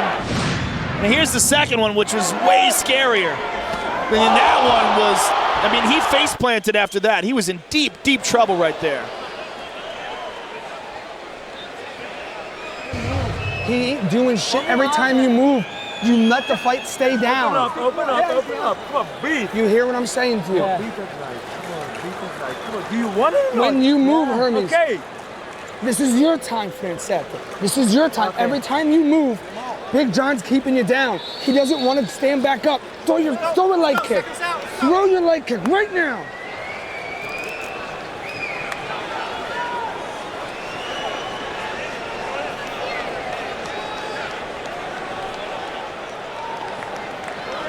All right, are you ready? You ready? Let's get on, come on. Fourth round. Good jab by Sean Shirk. You heard the corner of Hermes Frank asking him, do you want it or not? Oh, and there's another knee. He connects with another knee, but Shirk somehow survives and takes this fight right back down to the ground.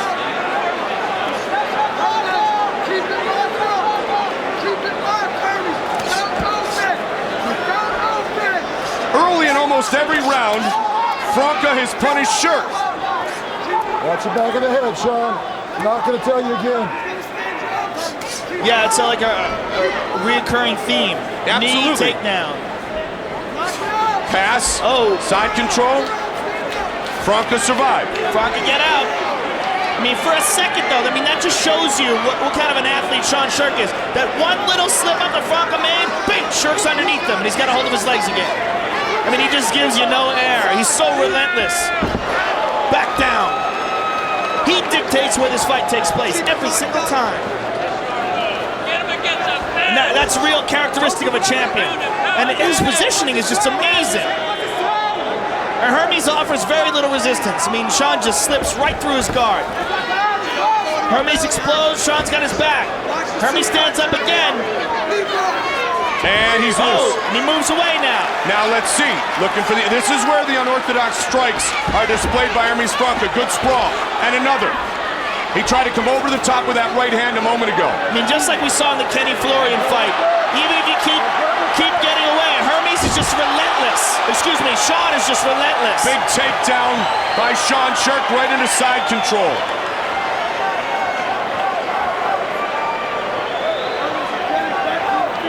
It's almost like each time they stand up, Franca has only one chance. He's got one shot because the minute he fires, Sean Sherk is eventually going to take him down. And the pressure that Sean puts on Hermes is leaving Hermes exhausted. So every time he does stand up, he doesn't have the explosiveness that he needs to strike with Sean because he leaves openings and gaps, and every time he does, boom, Sean takes him down.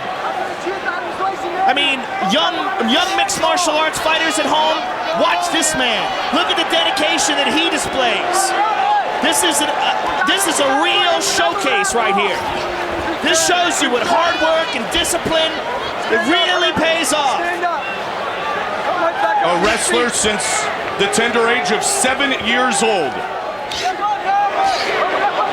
Working the knees. 37 of his fights were at 170 pounds, but now at 155, Sean Sherk could become a dominant champion. I mean, he really could be unstoppable.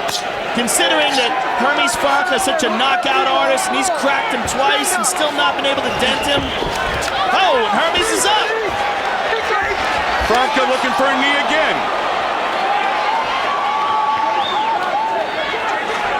Franca, he knows he needs to swing for the fences.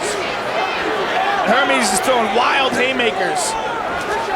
Look for a knee. With the knee. He's got underhooks, but it's just so hard to keep Sean off him. He's trying to time those knees on every takedown attempt of Sean Sherk. The problem is he's so exhausted by the time he gets to that spot. And he's trying to let it go. See, that's indicative of how exhausted he really is.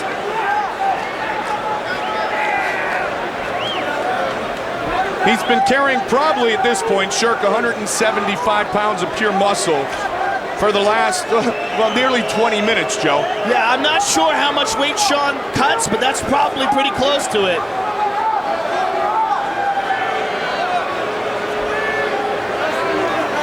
So big, so powerful. And the ability to be so overwhelming, especially here in the lightweight division. Hermes is trying really hard to roll out of it here.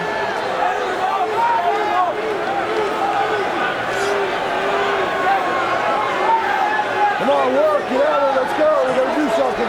Hermes stands up. And he's taken right back down, and boom. Look at his face.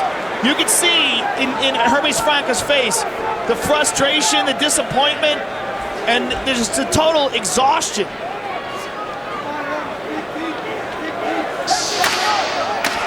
Final 10 seconds of round number 4. Come on, let's go. Work.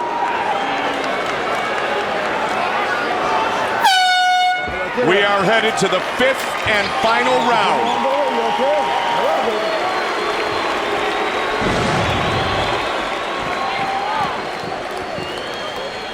Here's a big knee, bang, again at the beginning of the round. This time Sean wasn't even rattled by that one. He eats it and takes him down.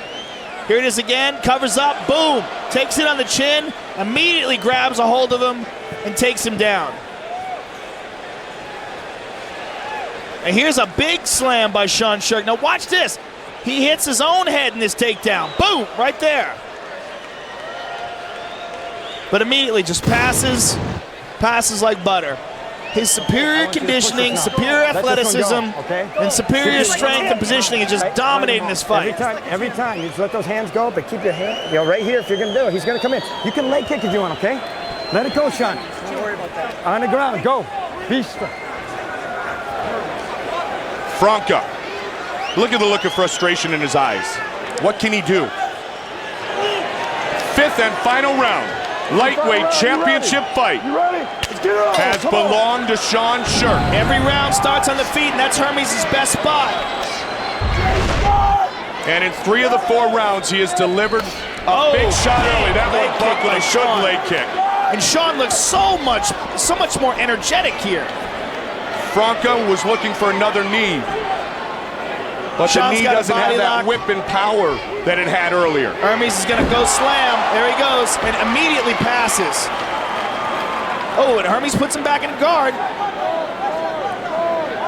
Hermes has got to know this is do or die. This is his last round. He's got to know he's got to either finish Sean or win by a knockout. There's no way he's going to win a decision. Remember, Shirk, when he lost the welterweight title fight to Matt Hughes, went the distance with Matt Hughes. So we knew coming in that Sean Shirk had the ability to absolutely be overwhelming for 25 minutes. And that was back when Shirk was still working. That was back when Shirk, actually had a job on top of mixed martial arts. And as he said, and you mentioned earlier, Joe, he thinks he could go 3 5-minute round kick fights. By Hermes. I mean, no one is more relentless than this man. Now bloodied up is Hermes Franca and taken down again. A lot of blood coming from the nose of Hermes Franca, the challenger. Watch your back of the head, Hermes side. Mount. Nothing Hermes Franca can do. Hermes is just overwhelmed in this fight. He's just seeing the next level. This is the next level of competition. He's fought some really tough guys before, but Sean Shirk is in another place right now. Just immediate transitions at will, anywhere he wants. Hops over from mount to side control effortlessly. Hermes explodes, Sean's got his back. Come on. Who will be next for Sean Shirk? Hermes gets up, it gives him no chance. Just breaks his will. Pulls him down again. Is it Spencer Fisher or will BJ Penn stay at 155? Beautiful technique in avoiding that knee bar submission attempt. Just pops out of it. But whoever it is, they better be ready, because Sean Shirk has been incredible again.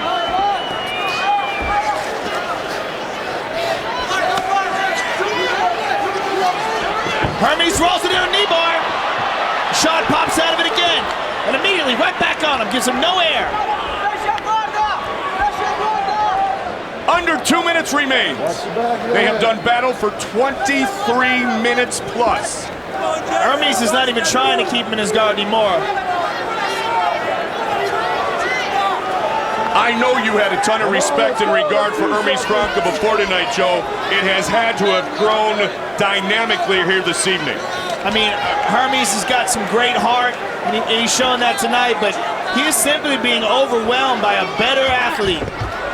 More conditioned, better positioning, more dedication, just more drive. And it's that, what we said before, that wrestler work ethic is second to none. Especially when that wrestler's name is Sean Shirk. Yeah, I mean, he's just taking it to a new place. So many dudes out there in the 155-pound division are watching this right now, shaking their heads going, man, what do I do with that? How do you stop this gorilla?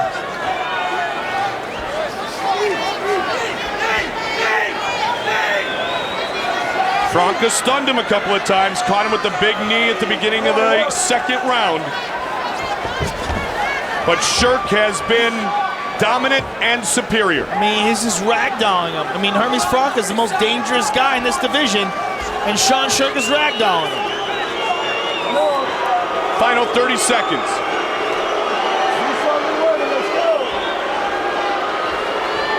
The belt is headed back to the mantle above the fireplace in the main room of the Shirk household in Oak Grove, Minnesota. Yeah, there's no doubt about the decision here. Come on, let's go. Very impressive performance by Sean Shirk. And Sean just drags him down there. And, you know, that dedication that he showed in that all-access special has allowed him to fight at his pace, an incredible pace, every minute of every round. And that was just an amazing performance by Sean Shirk. They go the distance, 25 minutes. They have both overcome adversity to be here tonight.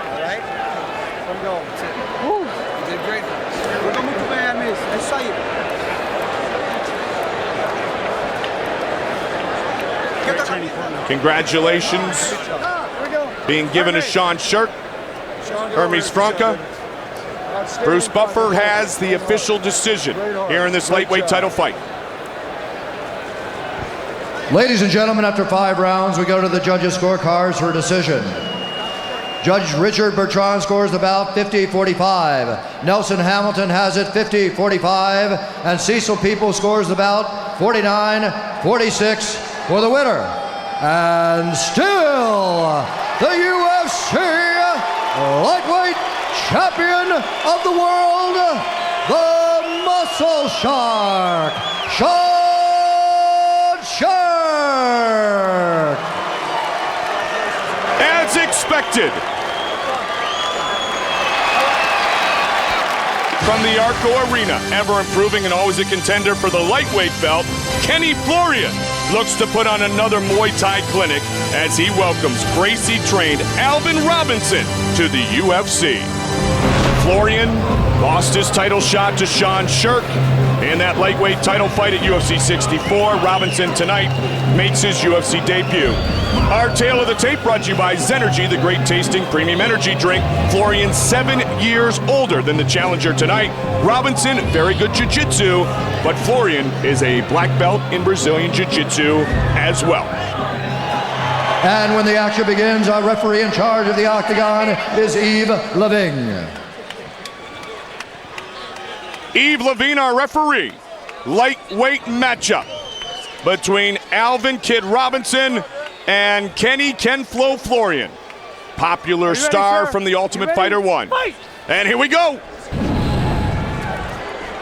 Florian displayed great Muay Thai skills in his last entrance into the UFC with his impressive win over Mishima.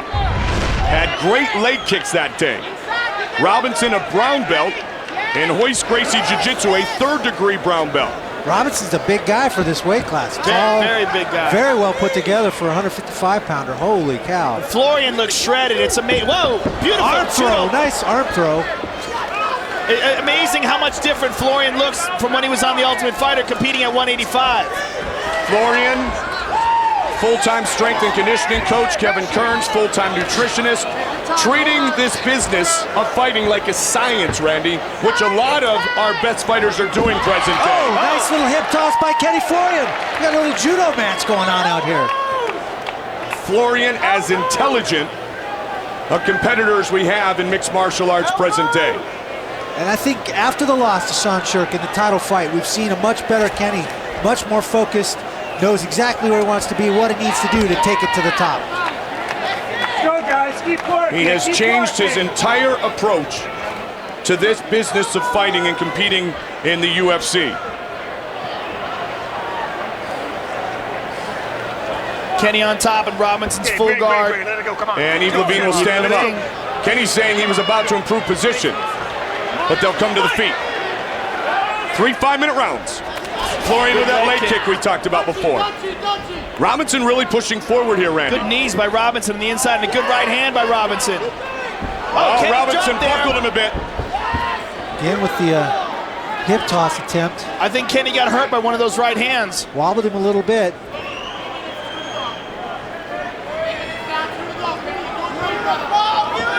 Robinson trying to use what might be a strength advantage and size advantage. Nice trip by Kenny Florian to take it down again. And Robinson definitely plodding forward, using that size advantage he seems to have in this fight. Kenny trying to circle, find angles, and fight away from that direct pressure. Kenny's technique is outstanding, and his elbows are razor sharp. I talked to Mark De La Grate, and they said that Kenny has never been leaner or lighter. He barely cut weight for this fight. You've got to watch the elbows of Kenny Florian. He opened up Alex Karalexis. That led him to a victory and eventually a spot in the finals of the Ultimate Fighter 1 against Diego Sanchez. He opened up Chris Lieben in the semifinal. He opened up Karalexis in one of the Ultimate Fight nights. And a pretty nasty gash across Karalexis' nose with an elbow from the standing position. That was a beautiful pass by Kenny Florian. He transitions to the mount. And now a great position for Kenny Florian. Can he keep it? Oh, good job by Robinson, bucking out. Good hip escape. Ooh, big up kick by Robinson attempt. Falls back into Robinson's guard. Stacked wall-to-wall action tonight here at UFC 73. What a crazy card this has been, huh? Nice shots by Kenny Florian from the top position. Non-stop fight action for our fans around the world. Nice passing by Kenny Florian. He's got side control again. All the improvements physically that Kenny Florian has achieved have helped to improve his mental game. You can see he's fighting with a different confidence than he had before. Oh, good job by Robinson bucking out of that. Immediately, as soon as he felt the mount, he hip escaped, got out of there. Good knee by Robinson. He caught him with an uppercut in this position before. Robinson really trying to match Kenny Florian's pace here in round one. Nice double leg by Kenny Florian. Started with a single, changed off to the double, followed through. Ended up in cross-side position from the transition. Now to full mount again. Knee across the belly, right to mount. Florian trying to tee up on Robinson. Robinson lets him posture up. That's a bad idea. Florian lefts and rights. Kenny Florian. Florian looking to finish here in round number one. This could be it. Robinson's taking it. Robinson is in trouble. It is all over. Kenny Florian defeats Alvin Robinson.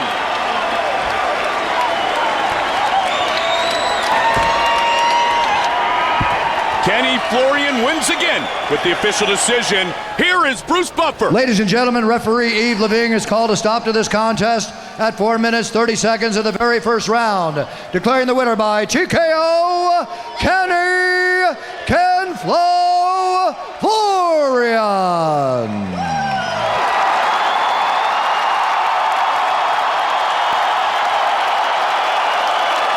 We are set for Tito Ortiz against Rashad Evans. Will Tito rise again, or will Rashad remain unbeaten and move one step closer to the UFC light heavyweight title?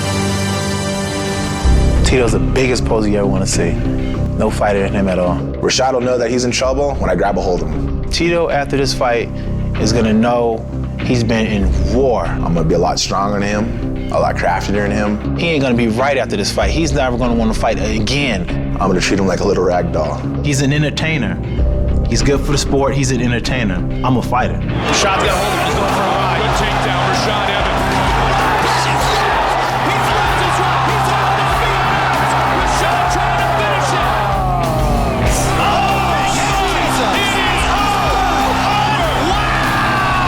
it. Midway through the first round, he's going to be like, wow, you know, maybe I underestimated this kid. After this fight's over, everybody's going to be going, Rashad who? I've got huge goosebumps right now. And it's over. It's over. Look at how strong Tito is. Nice. Tito Ortiz has finished it. I think Tito at one point had that warrior heart, but I think it's been beat out of him.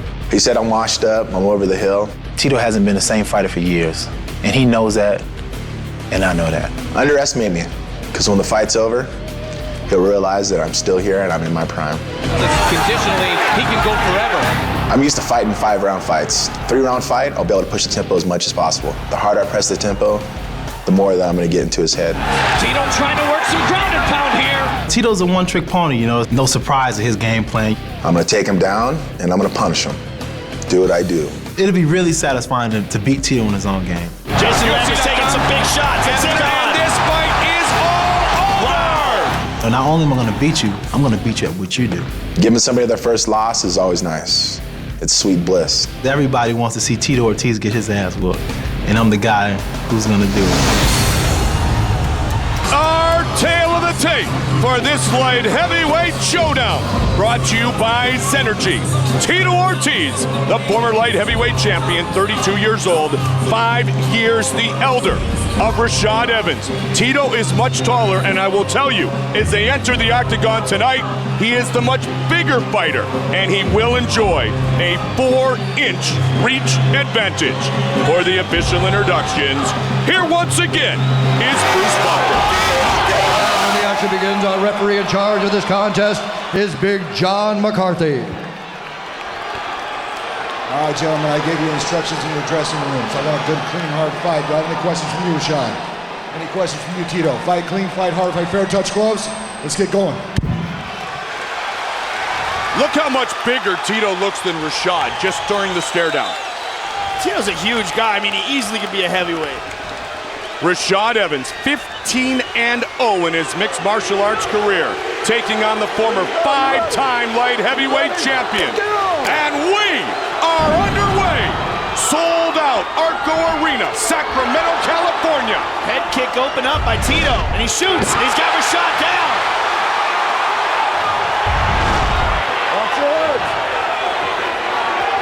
Rashad sitting up, using the fence, a wall walk up the fence. It's a good technique here by Rashad. He's not going to concede this takedown. He's going to try and scrap and find a way back to his feet. Joe, you have often pointed out that Tito is one of the best men if put in the position of delivering damage inside his opponent's guard. Yeah, he's very effective from inside the guard, and oftentimes just inflicts so much damage from there he doesn't have to pass. Very explosive double leg by Tito. He was in deep and drove through all the way to the fence. I'm impressed with the head kick that he used to start it off with. I mean, to be that relaxed and throw that early, that does speak to the fact that he's really improved his striking. Randy, the word you just used is one that some people thought he had lost, Tito Ortiz. That is his explosiveness. But Tito will quickly tell you he's finally healthy again. He said in the Forrest Griffin fight, he was just at about 60%. Rashad walking back up the fence, back to his feet. I think part of that is the maturity of Tito. He's learned how to train. I think he consistently overtrained and put himself in a lot of injuries that he didn't need to sustain. Talking to members of Tito's camp, they told me they brought in a lot of Rashad-type fighters, all-American wrestlers, national champions, to try to mimic Rashad's skills so Tito could prepare for them here tonight. Randy, how huge is the fact that Tito has been under the bright spotlight so many more times, so many more top-level opponents? There's definitely an experience factor that Tito brings to this, having been in here in 5-round title fights time and time again for years. This is the 3-round fight, but that experience definitely pays dividends. And undoubtedly, with that point that is being made by Joe, this is the largest spotlight ever placed upon Rashad Evans. Because if you fight Tito Ortiz, you're going to garner all kinds of attention. Good elbow inside by Tito. Nice little uppercut. His shoulder punch created some space and then brought that right hand right up through the gap. Stop it right there. Stop it. Time. Rashad tried to throw combinations together a moment ago when they went toe-to-toe. Stand right there. I want it washed out. Let's go. Wash it out. Adjustment being made to the mouthpiece. Pull it up. Evidently, Rashad lost his mouthpiece. I didn't see it come out, but... Quick.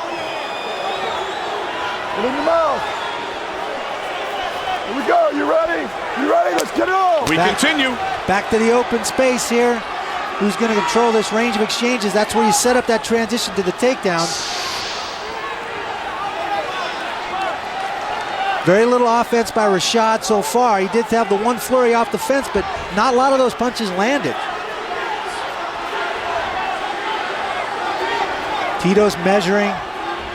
Tito has that reach advantage, Randy. 4-inch reach advantage. Attempted the inside kick, little left hook. Fake the shot. Rashad has good takedown defense, but that first takedown of the night for Tito was very explosive. Rashad looks very tentative. I think that initial takedown that Tito hit him with has made him really nervous about striking. It set the tone for sure to come out and give up a takedown like that. And he didn't give it up easy. I mean, he worked his way back up. He didn't sustain any damage from there, but he still got taken down flat. Oh, nice kick. Tito trying to mix things up. Another leg kick. He may utilize a leg kick here soon to set up a takedown. Tito stays covered up. Shot against the fence. Knee to the balls.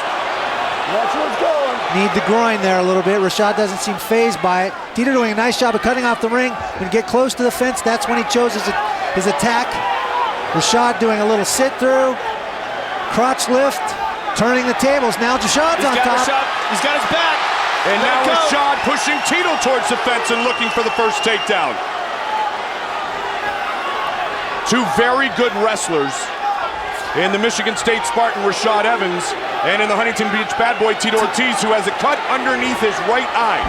Tito repummeling now. Out of his right eye. Tito repummeling now with the double underhooks on Rashad. Rashad's got a repummel from here.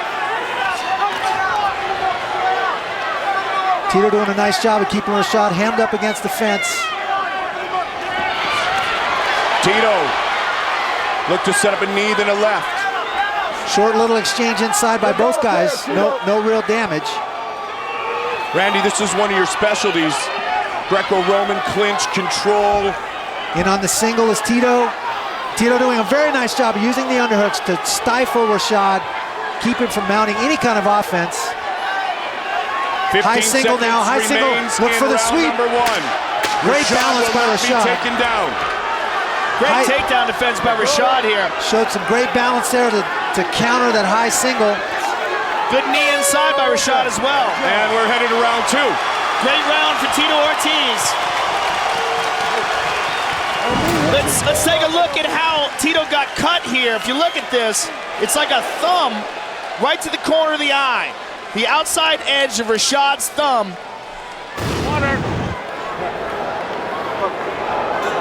It doesn't seem like it's a bad cut. Awesome.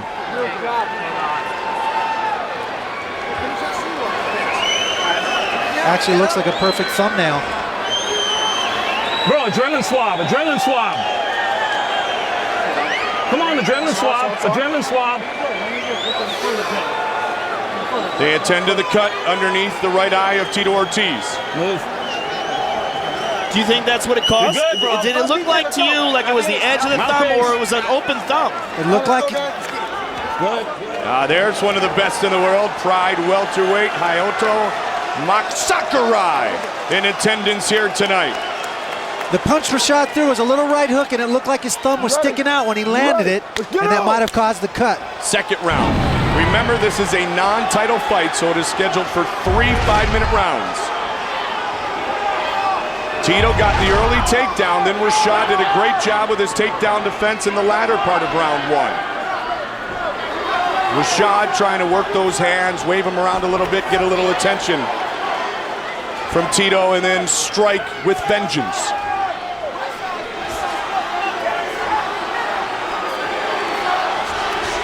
Tito's trying to come over the top with that right a couple of times, Joe. Tito really using the left kick in this fight. I don't think Rashad expected that.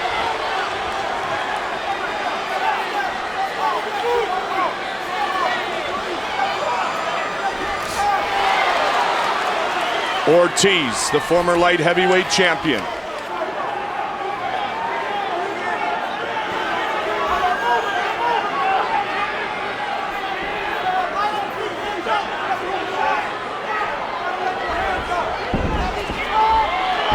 Good shot attempt by Rashad, but good stuff by Tito. Nice sprawl by Tito. Rashad did not set that shot up. He took it from way on the outside. Rashad looks very tentative, Randy. He does, and he's got him out on offense. He's given away the first round, I think, with the takedown and the clinch control of Tito Ortiz. Nice overhand attempt by Tito. Tito's really looking for the Chuck Liddell overhand right. It's a great way to set up a shot, to set up a takedown. Got to put something in his face. Come on, got his legs, boys. There we go. Rashad it just seems like he can't find his rhythm.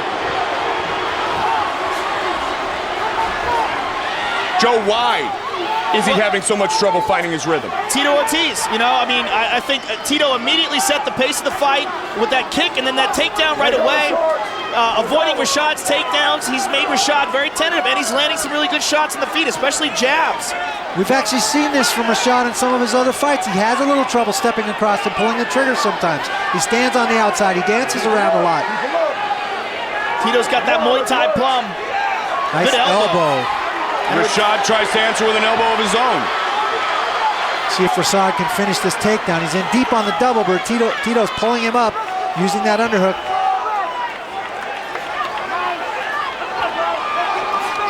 Good knee to the body by Tito. Rashad uses it again, trying to take him down. 20th appearance in the UFC for Tito Ortiz, dating all the way back to May of 1997 and UFC 13. Big John McCarthy was warning Tito there about grabbing the fence. Tito was keeping himself up from being taken down by Rashad as Rashad pulled him off the fence. Tito grabbed the chain link and held himself there. He's got a pretty strong warning from John. If that happens again, he might lose a point. Watch your head. Tito again with an elbow. Randy, I brought this up to you before the fight, but how important is the size factor? Rashad just does not seem that big for a light heavyweight. He's smaller, in fact, than Rich Franklin is. I really didn't see it as a disadvantage, really. He's a compact, powerful guy. He's a great athlete. He's very explosive. I never saw it as a disadvantage for Rashad, even, you know. I'm still not sure it is, but Tito in deep on the double now. Well, to win the Tough Tooth finale and become the heavyweight winner, he beat a Brad Imes, who was 8 inches taller and 26 pounds heavier. But no disrespect to Brad Imes, Tito Ortiz brings a different package as well. And his camp was telling me that Rashad was weighing below 205 just last week, and Rashad's down. So he's not cutting at all, and Tito is probably coming down from around 220 or so. When Tito arrived here, his camp told me, Joe, he was 222 pounds. That's pretty standard for Tito. Yep. coming into a fight. That's what he did, Randy. When you were in the heavyweight division the first time, that's what he did to dominate the light heavyweight division. He was just bigger and more powerful. He was a master at getting to 205, then getting back up and still being in excellent shape. Rashad doing a nice job. Nice job by Rashad to counter. Let's see if he can take advantage of it, though. Final 30 seconds of the second round. Rashad needs to change off to the single. He's sticking in here with this double. He's got There's Tito the point. down. First time. That's 1 point. 1 point. Tito had a point taken away for grabbing the fence. Tito's got a guillotine. Tito looking for the choke. He's got an arm in guillotine, but the position that he's in makes it very seconds dangerous. of the round. He's got that head way on the outside, and he's got it in pretty Final deep. seconds, and the round is over. That was a close call right there. Tito lost a point in that round, though. That was a very near submission. The position that it's hard to finish a guy with the arm in guillotine, but the position that he had with the head far on the outside, he had it in very deep. Awesome. Fucking awesome, bro. Beautiful. Let's take a look at it again. Let's take a look at the end of the round. Here, Rashad's got the takedown, and Tito sinks in that guillotine. Now, when he pulls it up and he gets full guard, Rashad's head's way on the outside. That's very bad. He's in tight there. That's the most effective position for the arm-in guillotine. I'm still looking at this round and thinking it's a 9-9 round. Tito lost a point, but he still, in my opinion, won the round. So I think it's a 9-9 round. I agree.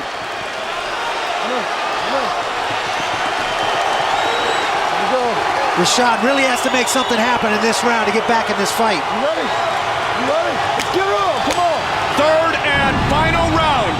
This is do or die for Rashad Evans. His undefeated record on the line.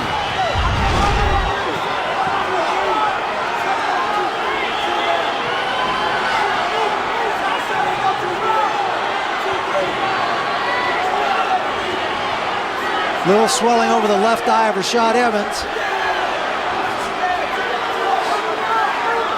Good left hook by Rashad. Tito was looking to step in. Little slower pace by Tito this round. Absolutely, Randy. And Rashad really has to make something happen if he wants to win this fight. Dancing around on the outside is not going to get it done. Even with that lost point in round number 2. Absolutely, he still puts him down a round. He's got to look at this fight that he's lost already. He's got to look at every round that he's lost. He's got to attack. That's the only way he's going to win this fight, is if he just fights with reckless abandon. Tito with another kick. I'm wondering if Rashad Evans isn't a little overtrained if you consider the weight that he's not cutting any weight. Well, it's a good point you bring up, Randy, because when you watch the Countdown show, you saw how hard Rashad Evans, they talk about the famous mountain in New Mexico that the Jackson camp runs all the time. He has worked harder than he ever had before. And Randy, that's got to be a big consideration when there's a big fight and a fighter trains extra hard for it. And I'm wondering if all the smack talking has worked in Tito's favor in that regard. It motivated Rashad to the point where he's overtrained. Doesn't have his legs under him here tonight. There's a definitive method to Tito's madness. Yeah, or it could simply also be that he's just reached the next level of competition and he needs to regroup and reassess his skills. That could be as well. The demise of Tito Ortiz has been greatly over-exaggerated.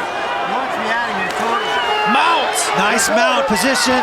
Good posture by Tito. Rashad scrambles out. Tito's got his head down. Look for some knees. There they go. Tito Ortiz, in the last 9 years, has lost to Randy Couture and Chuck Liddell. That's it. He was the long-time light heavyweight champion. High single attempt here by Tito, and he's just been relentless in this round on the takedown. And Rashad just as relentless not to give it up. Rashad's got to know he's in big trouble here. Past the midway point of the third and final round. He's got to make something happen.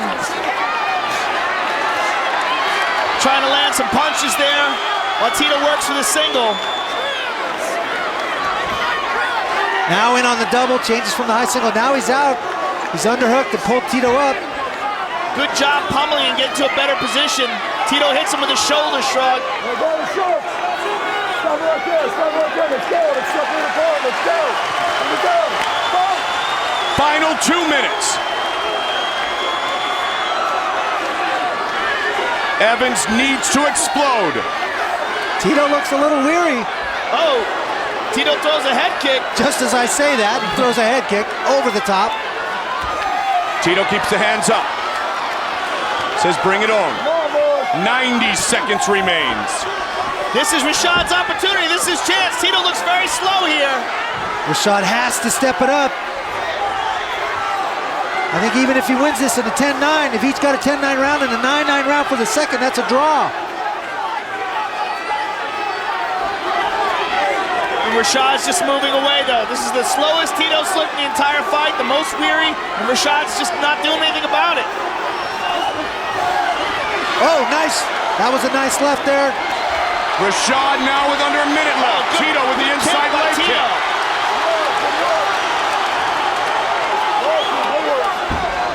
Good sprawl by Rashad. Desperation shot there by Tito. Nice sprawl by Rashad. Good position. Rashad needs to stand and let him go here. 40 seconds. Clear this clinch and let his hands go and win the round. Tito looks up at the clock. 30 seconds remains in this light heavyweight showdown. Has Tito done enough to defeat Rashad Evans for the very first time? Good shot by Rashad. Here's the takedown. And he has it. Nice takedown. Seconds remains. Final seconds of the fight.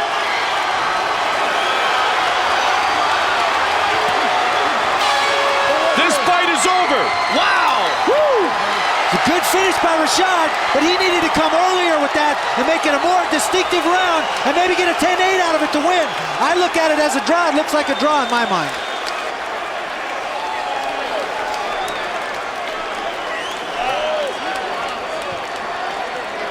You just don't know what the judges are going to do when you leave it in their hands.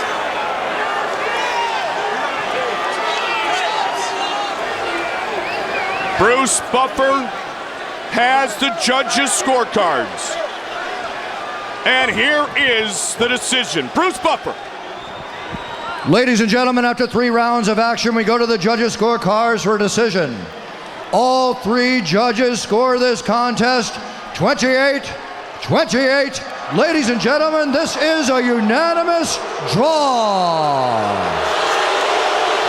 The point taken away from Tito Ortiz has cost him the victory. Absolutely.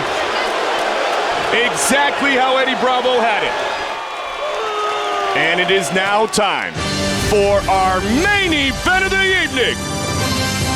The middleweight championship, scheduled for 5 5-minute rounds. Anderson Silva, the champion. Nate Marquardt, the challenger. Pra mim valeu, o cinturão tá aqui, ó. Quem quiser tomar, só vir, bater o peso e cair dentro. Whatever he said, I'm sure it's good. Oh, Chris Lehman's right. And Lehman goes down. The debut of Anderson Silva lasts less than 1 minute. This is a different kind of striker. Rich is rocked here. Damaged ribs. To the face. Conor McGinn, Franklin's in trouble. High kick by that, it's over. Anderson Silva is the new middleweight champion. I'm in perfect condition and ready for my next fight. I've wanted that belt since I was a kid, and I'm here. This is my chance, and I'm going to do it. Rocks him with another right. Nate Marquardt's very good on his feet. That's what we want to see. Wait for the fence and slam him down. Bang, there it is. Excellent strength and technique displayed there by Nate. I do expect the fight to go to the ground at some point, and I do expect to dominate there. He's got double hooks in, he's got the rear naked, and this is it. This is the beginning of the end. And it's all over! Eu treino jiu-jitsu há muito tempo. Ao contrário que... I've been practicing jiu-jitsu for a long time, so everyone should be aware, especially ground fighters, that I've been working on it my whole life and I'm pretty good. Looking to choke out. This is crazy. There's the tap. Travis Lutter tapped, and Anderson Silva is victorious. Preparado para lutar. I have to be ready for everything. If the fight goes to the ground, I have to be good at it. And standing up, of course, it's MMA. I'm not going to hold back this fight. I'm going to push this fight, and I'm going to break him. That's funny, because I think he's not going to be able to stand 5 rounds with me. After this fight, people are going to know who I am, and they're going to know that I'm the best 185-pounder in the world. I'm the champion, so I always have to prove myself. Prove that I'm the best fighter in my division. I definitely think I can knock this guy out. We'll see who's going to get knocked out.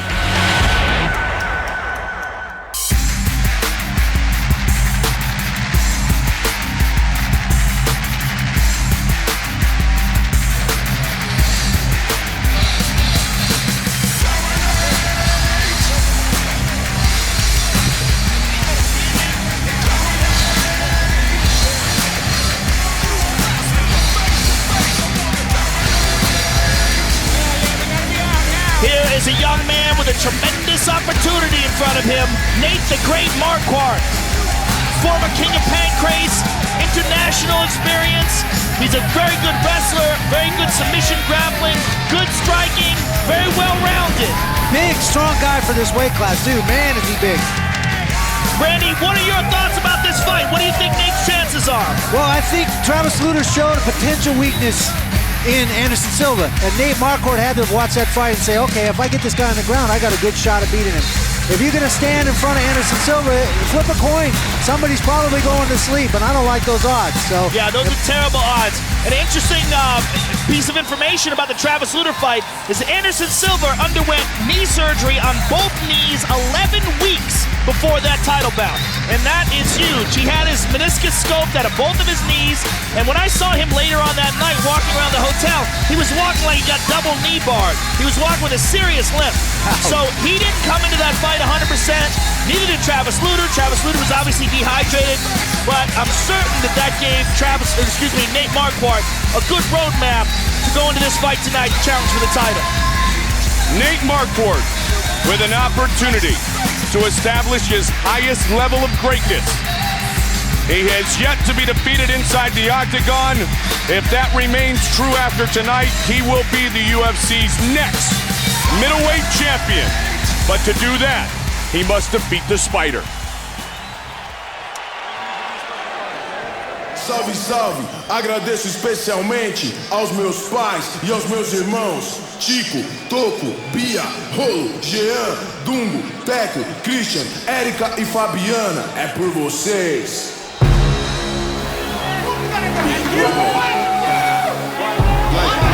I have no idea what that dude said, but it sounded pretty cool. The Spider!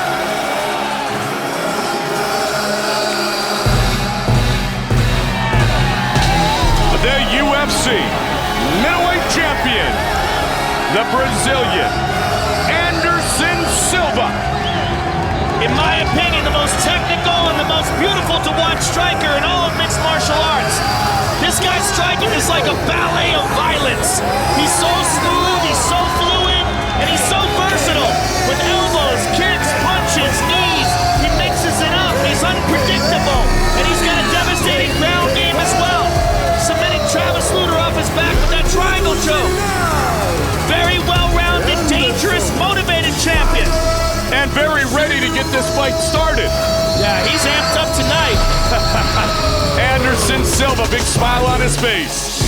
looking to defend his title for the very first time, because remember, as you guys talked about, we've talked about in the past, that Travis Lutter fight ended up being a non-title fight because Travis was unable to make the required weight requirement of 185 pounds. So now Silva comes in looking to defend for the very first time. Our tale of the tape brought to you by Zenergy, the great tasting premium energy drink. The champion is 32. The challenger is 28. The champion is 2 inches taller and has a 2.5-inch reach advantage. Mark Port made us all shake our heads when he weighed in officially at 182.5 pounds. This fight is for the middleweight championship. This fight is our main event of the evening, and there he is, Anderson Silva. Do the best I can. Time for the official introductions, and for that, here once again is Bruce Buffer. Ladies and gentlemen, this is the main event of the evening.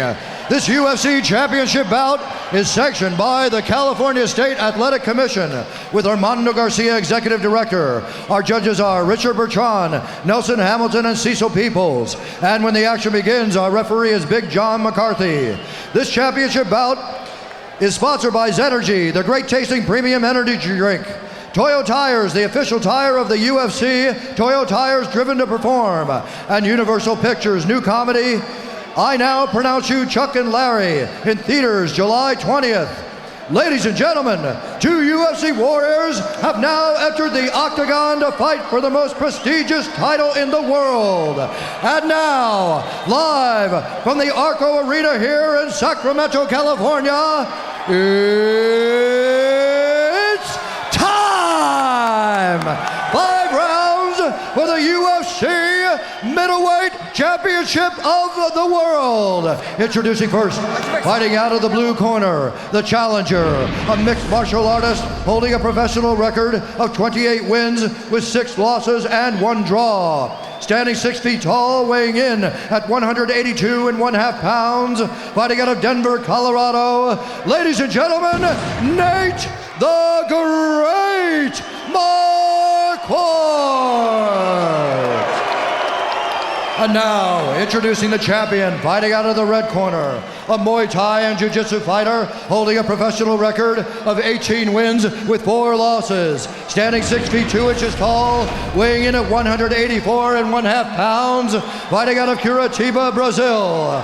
Ladies and gentlemen, the reigning, defending UFC middleweight champion of the world, Anderson the Spider Silva.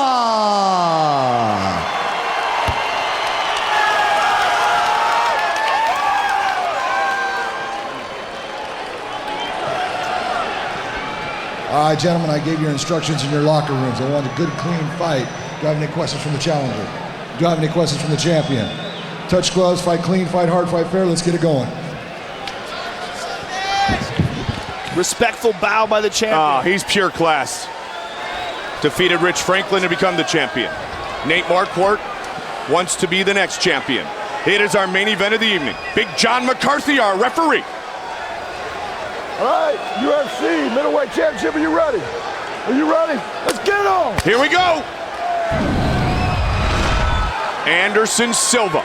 Southpaw stance by Anderson. Absolutely. Don't forget, tonight's clock sponsored by I Now Pronounce You Chuck and Larry from Universal Pictures, in theaters July 20th, starring Adam Sandler and Kevin James. Look for the jab of Anderson Silva. He has an excellent jab. Good leg kick by Nate Marquardt. Stepped around the corner through that left leg kick to the lead leg of Anderson Silva. Anderson's left hand pretty low. Anderson Silva's striking is absolutely beautiful to watch. He looks like he's setting up for a left kick, the way he's positioning his body.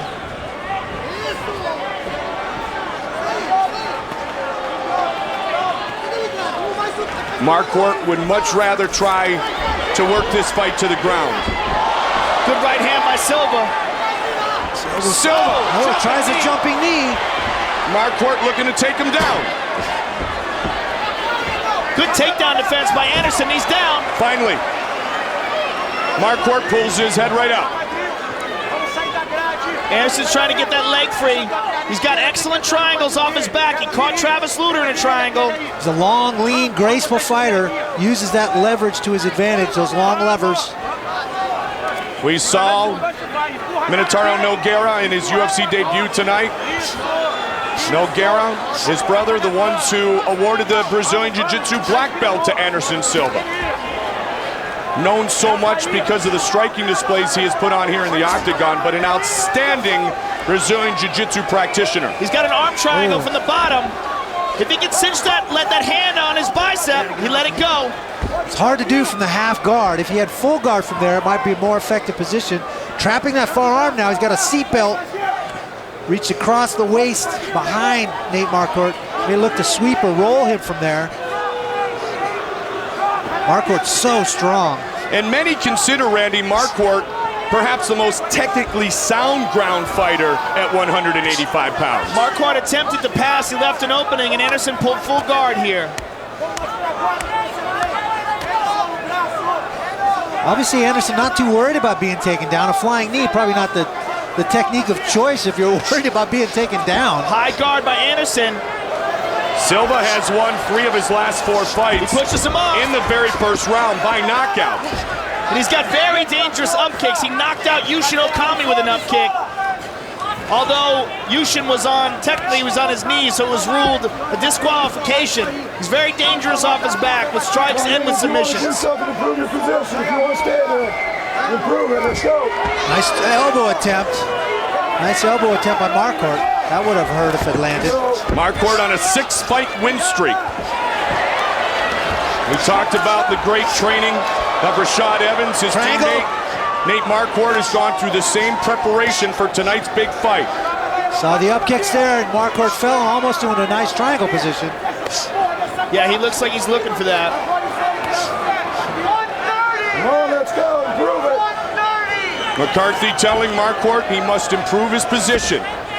Stop it right there, let's go, let's get it up. And they will stand it up. Come on, let's go. The risk is great every time this fight is stood up. The risk is great for Nate Marquardt, at least on paper.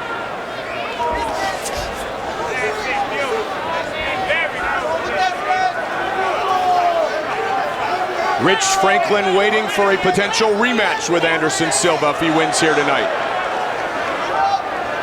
So, big straight left hand. Big straight left hand. Nate grabs a single. Silva trying to deliver big punishment to Marquardt here on the very first round. Good body punches by Silva. Good left by Anderson Silva. Really needs to take his weight off of that knee and put that on his hips on the back of Marquardt's head, where he's going to get taken down with a single leg. Sprawl hard, keep that weight off of the mat and on Marquardt. Nice second attempt by Marquardt.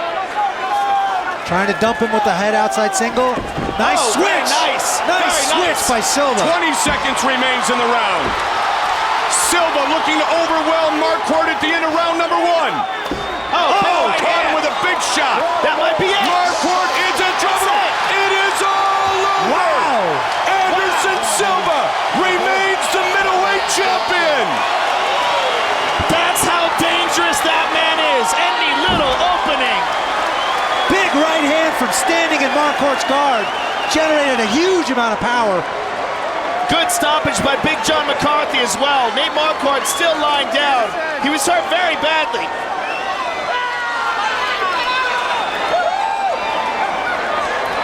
Anderson Silva has defended his title. I wonder how Rich Franklin feels about this. He's so long, he stands in his guard. You can't reach a guy's head usually from there. Yeah. He was teeing off on him. So long, so dangerous, so versatile. Dangerous on the ground, dangerous standing up.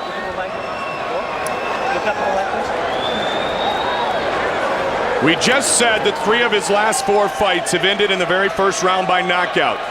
You can add another victory to that impressive run here tonight. Anderson Silva remains the middleweight champion. Here is Bruce Buffer.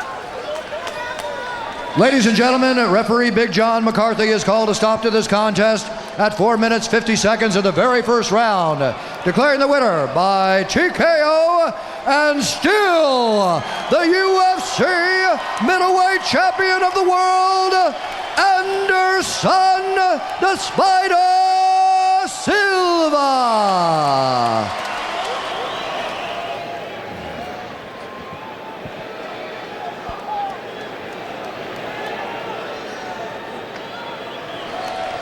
Anderson Silva, you saw the shot of Rich Franklin.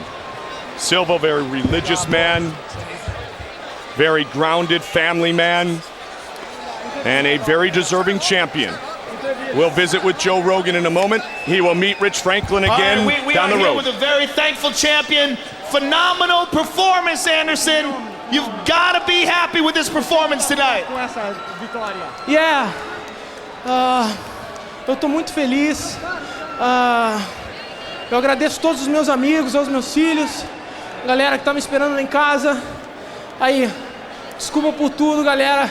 Desculpa a minha falta de humildade às vezes, mas eu amo todos vocês aí, todos os meus amigos e todos vocês que estão aqui hoje. Thank you, ladies and gentlemen. Thank you for your support. Thank you, Ultimate. I like so much. I love Ultimate Fight.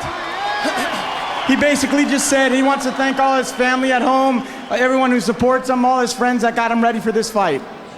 Anderson, take a look at the Mickey's replay and talk us through the end of the fight. Olha aí, explica pra nós o fim dessa luta. Explicar o fim da luta? Yeah. He says he's going to explain the end of the fight. Fala. Esse é o cara. Esse é o cara. Entendeu? Não tem. É difícil tirar ele daqui. Vai ser difícil tirar ele daqui. What did that guy just say? He said the explanation is this is the man, this is the man. It's going to be very difficult to get this guy, take the belt away from this guy. Well, he is the man indeed. Congratulations to the middleweight champion of the world, Anderson Silva.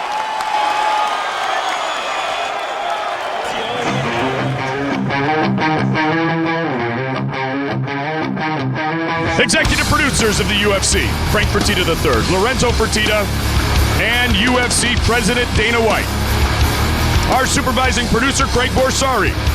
Director of production, Tim O'Toole. Tonight's show produced by Bruce Connell. Directed by Anthony Pasquale Giordano.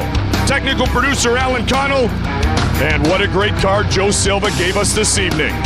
Everyone in attendance walked out a winner. Hermes Franca tried and tried again. He had Sean Shirk stunned. But right now, the Muscle Shark is a man who will not be defeated.